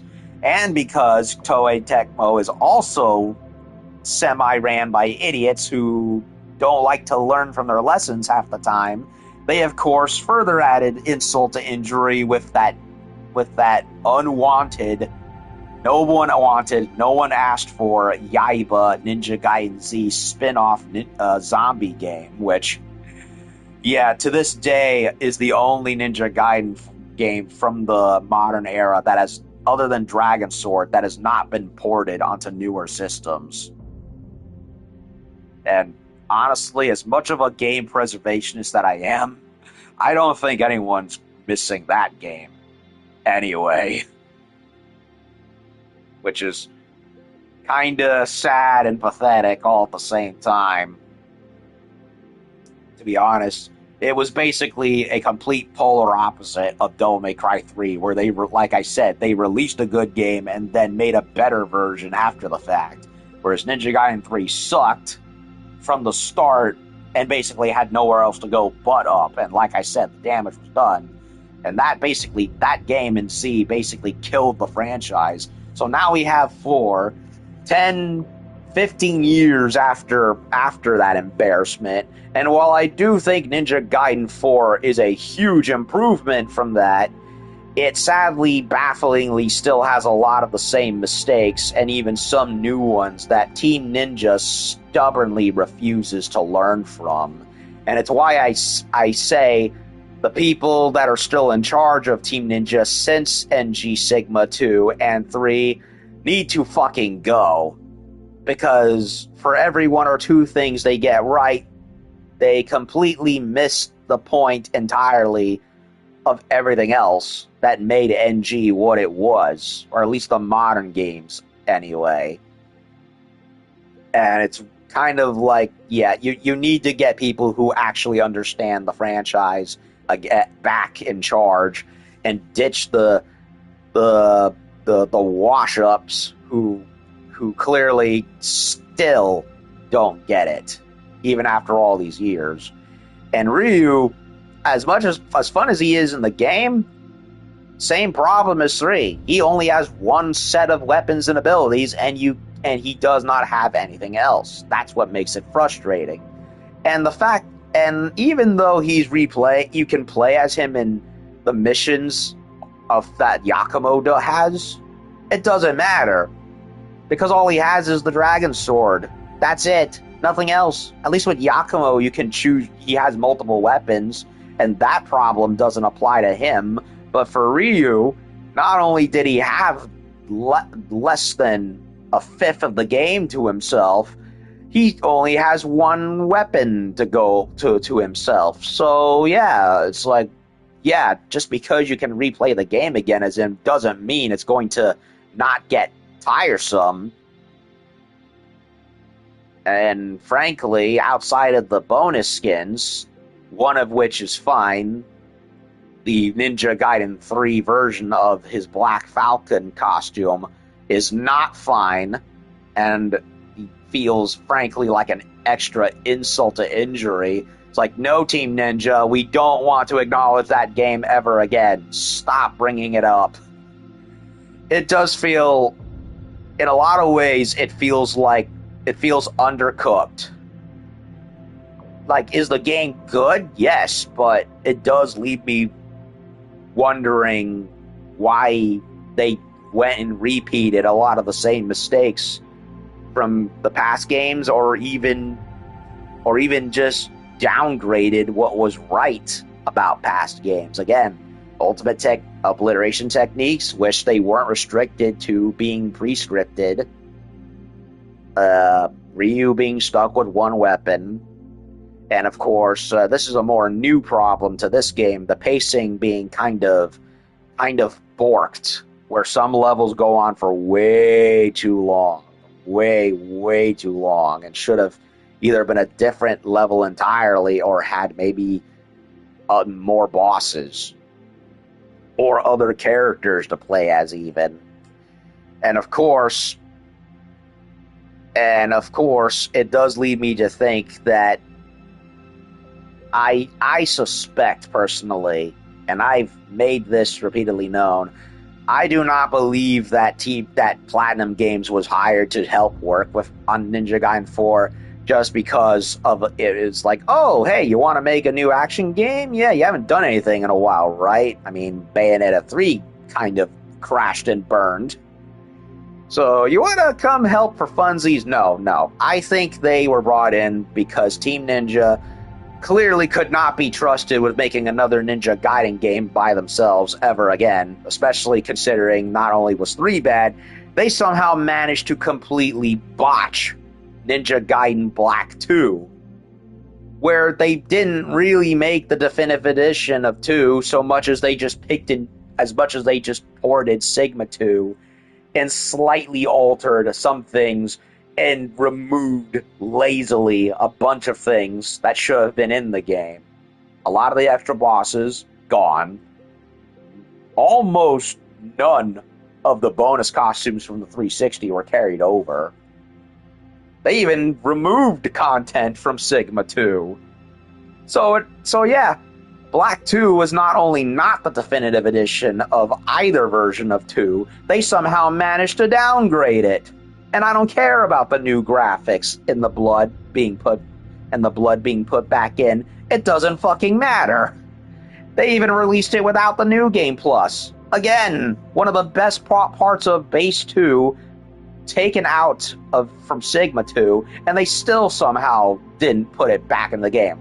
Yes, I know, they had a patch that added it in after the fact, but the fact that it had to be done that way is still awful.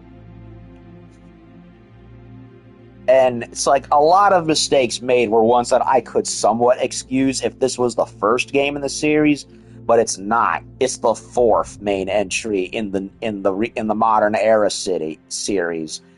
So Team Ninja, with all this game history behind them, they have no fucking excuse to keep doing these mistakes anymore. And I really, really, really, really am sick of the excuses giving to them. Some Ninja Gaiden fans are like, why are you complaining? Be grateful.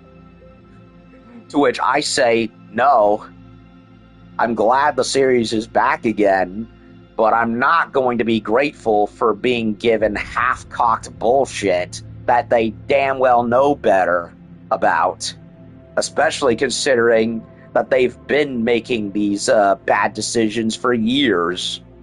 So it's kind of like it's gotten to a point, at least for me, where it's kind of like you kind of, after a while, you just can't give them any more chances, and you're just like, either do it right or don't do it at all. You know what I mean? It's like, after so many attempts, it gets to a point where it's like, either you got it or you don't, and in a lot of ways, they clearly don't, and it's no wonder why Platinum was brought in to co-make this game.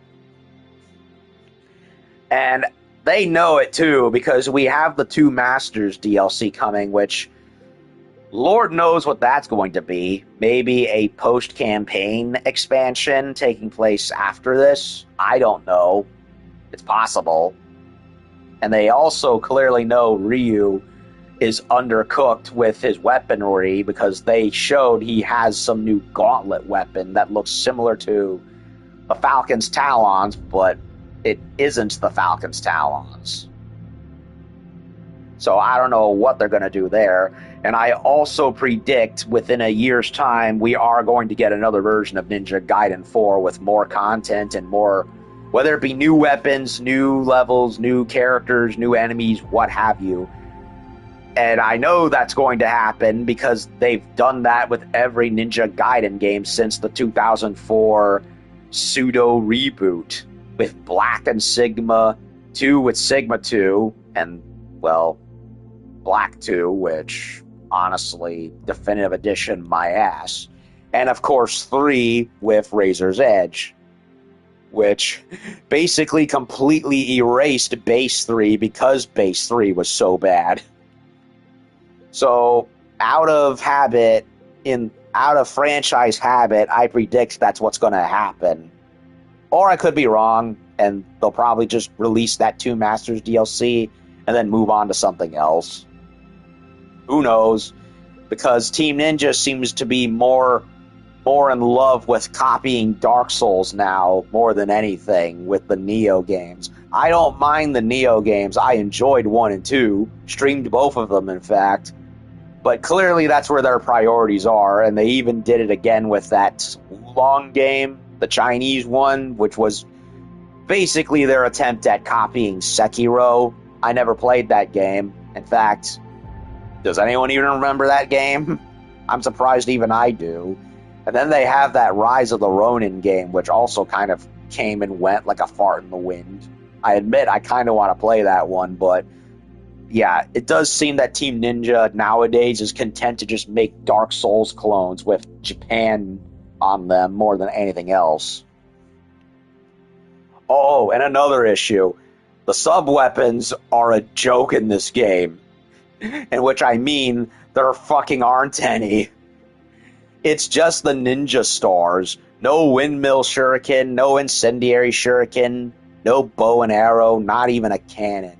I do like the Kage, whatever it is, weapon that Yakumo has, which is basically the melee weapon equivalent of the Pandora's box from Devil May Cry 4. So that was cool, but again, it's like, why? Other than stunning enemies with the stars, that you don't get anything else. So, with that said, do I think Ninja Gaiden 4 is a good game? Yes. It's a very fun, very good hack and slash game that feels like a nice mix between old games with a little bit with of course Platinum's Devil May Cry style of games. Some things work, other things definitely don't, like the obnoxious yellow paint. Way too much of it. Some parts of the game I'm okay with it, especially if it fits the level design, like the yellow warning stripes on floors in Sky City, Tokyo. But the very obvious copy-pasted wall planks they place on ledges, like, fuck off with that. Team Ninja, we're not 7-year-olds. We can tell quite well where the game wants us to go. Even Ninja Gaiden 1 was practically bereft of empty of most ways directing you where to go, and guess what? We figured that game out perfectly fine. So yeah, the yellow paint shit was definitely obnoxious. So, but anyway, other than that, does the game have a lot of good stuff? Yes. The enemies are fun. The combat is fun. The bosses are fun. The game is nice and lengthy, although again, I do think the pacing is kind of skewed. And in a lot of ways, it is a nice, fun return to form, but sadly, it is blemished by a lot of other things that hold it back. Again, the yellow paint, not enough, no other sub weapons. Ryu is gimped completely in his weapon variety, as well as having not enough screen time in the game. Other characters don't have enough screen time in the game. The story is a bit questionable in its logic, and when it's set. It's enjoyable, but it does kind of leave me scratching my head. Not for the reasons Ninja Gaiden 3 did, where it was completely enslaved to a trite, pretentious plot, which was at odds with Ninja Gaiden stylistically, tonally, and of course, even to the character of Ryu Hayabusa himself. Whereas this game tries to do a little bit of both, but is so weird in how it does it. Like, you honestly feel sorry for the Divine Dragon Order after a while, because it's like, no, they're clearly not the bad guys. We're just murdering them for no reason. So you kind of feel bad for them after a while. And some levels, again, are not as good as I wished. Again, the disco level, utter headache. Don't like it at all. And the robot tank boss was the worst in the game. But then again, yeah, Ninja Gaiden has had just as many bad bosses as it's had good bosses. So, kind of a moot point. But yeah, the game does feel like, as good and fun as it is unfortunately hampered by way too many easy-to-fix problems that Team Ninja, for some reason, just can't seem to stop repeating themselves over. So, do I think the game is worth $70 or, God help you, $90 for the deluxe edition? No, not really. Honestly, just wait either wait for the game to go down in price from the upcoming holiday sales, or half a year from now, and then get it. Otherwise, unless you do have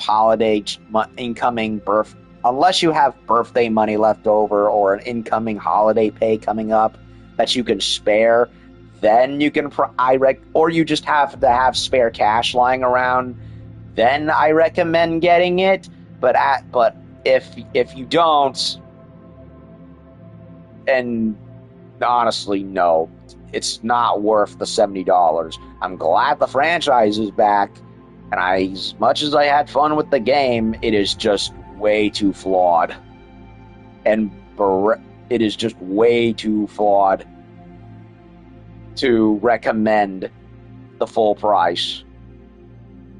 So I recommend either waiting till you have extra change, or waiting for a sale, or for the price to just go down normally after a while. So only then do I recommend getting it. And as for whether or not what score I would give it, I would say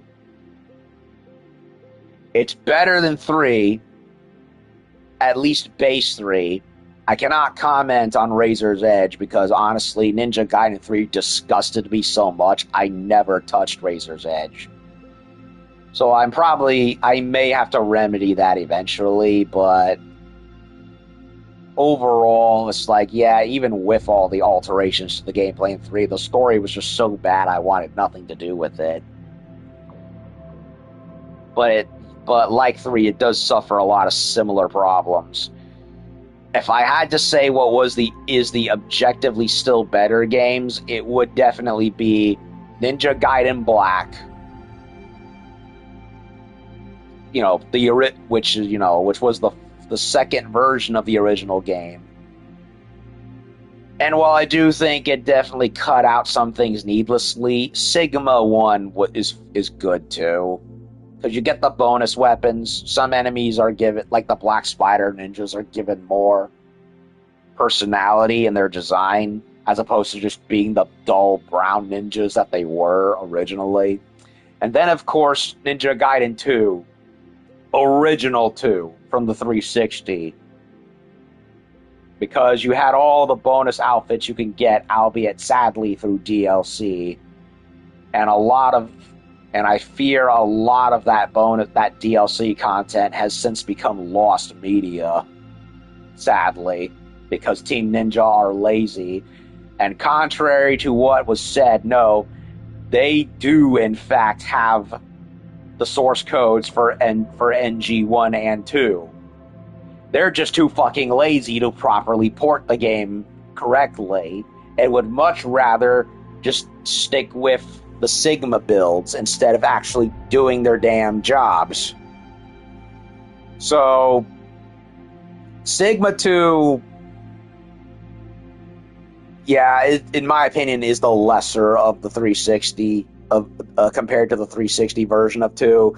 Yeah, it had extra bosses. The Enmo weapon was nice. But I never found any reason to play it again because of course, Team Ninja stupidly removed New Game Plus. And then you had Black 2, which I have not touched because, just like with 3, I was disgusted at how lackadaisical Team Ninja were with it, doing the bare minimum effort again. So, better than 3. So, as for 4, better than 3, base 3. I want to say it's better than Razor's Edge 2 in a lot of ways because, again, you don't have the obnoxiously awful story attached to it, but it still has its own problems. But definitely not even close to the greatness that was Base 2 and Black 1. So, it's good. It's if I had to give it a score, I would say it's maybe a solid B. Like a 7, 7.5, maybe 8 if you're feeling generous. Of course, that could change depending on what else comes out either as expansion material or, like I said, a revised version a year from now. I expect that to happen. So it could wobble either way depending on what they do with it from here on out. So that said, did I like the game? Yes. But it is very flawed. I do not think NG4 is an irredeemable abortion like some of the more hardcore fans say it is. Do I think it's a great hack and slash game, especially in this day and age where we're surrounded by Dark Souls clones and everyone who you'd think would make a proper hack and slash just gives up and makes them a Souls clone? Oh yeah. At this point, yeah, it's just like, yeah, thank God someone finally made another proper character hack and slash game. But is it a great Ninja Gaiden game? Nah. In a lot of ways, it is a good Ninja Gaiden game, but in a lot of other ways, it stumbles hard. So, I can't say it's a great NG game. A very good hack and slash game, but it still needed a lot more work to be a properly great Ninja Gaiden game.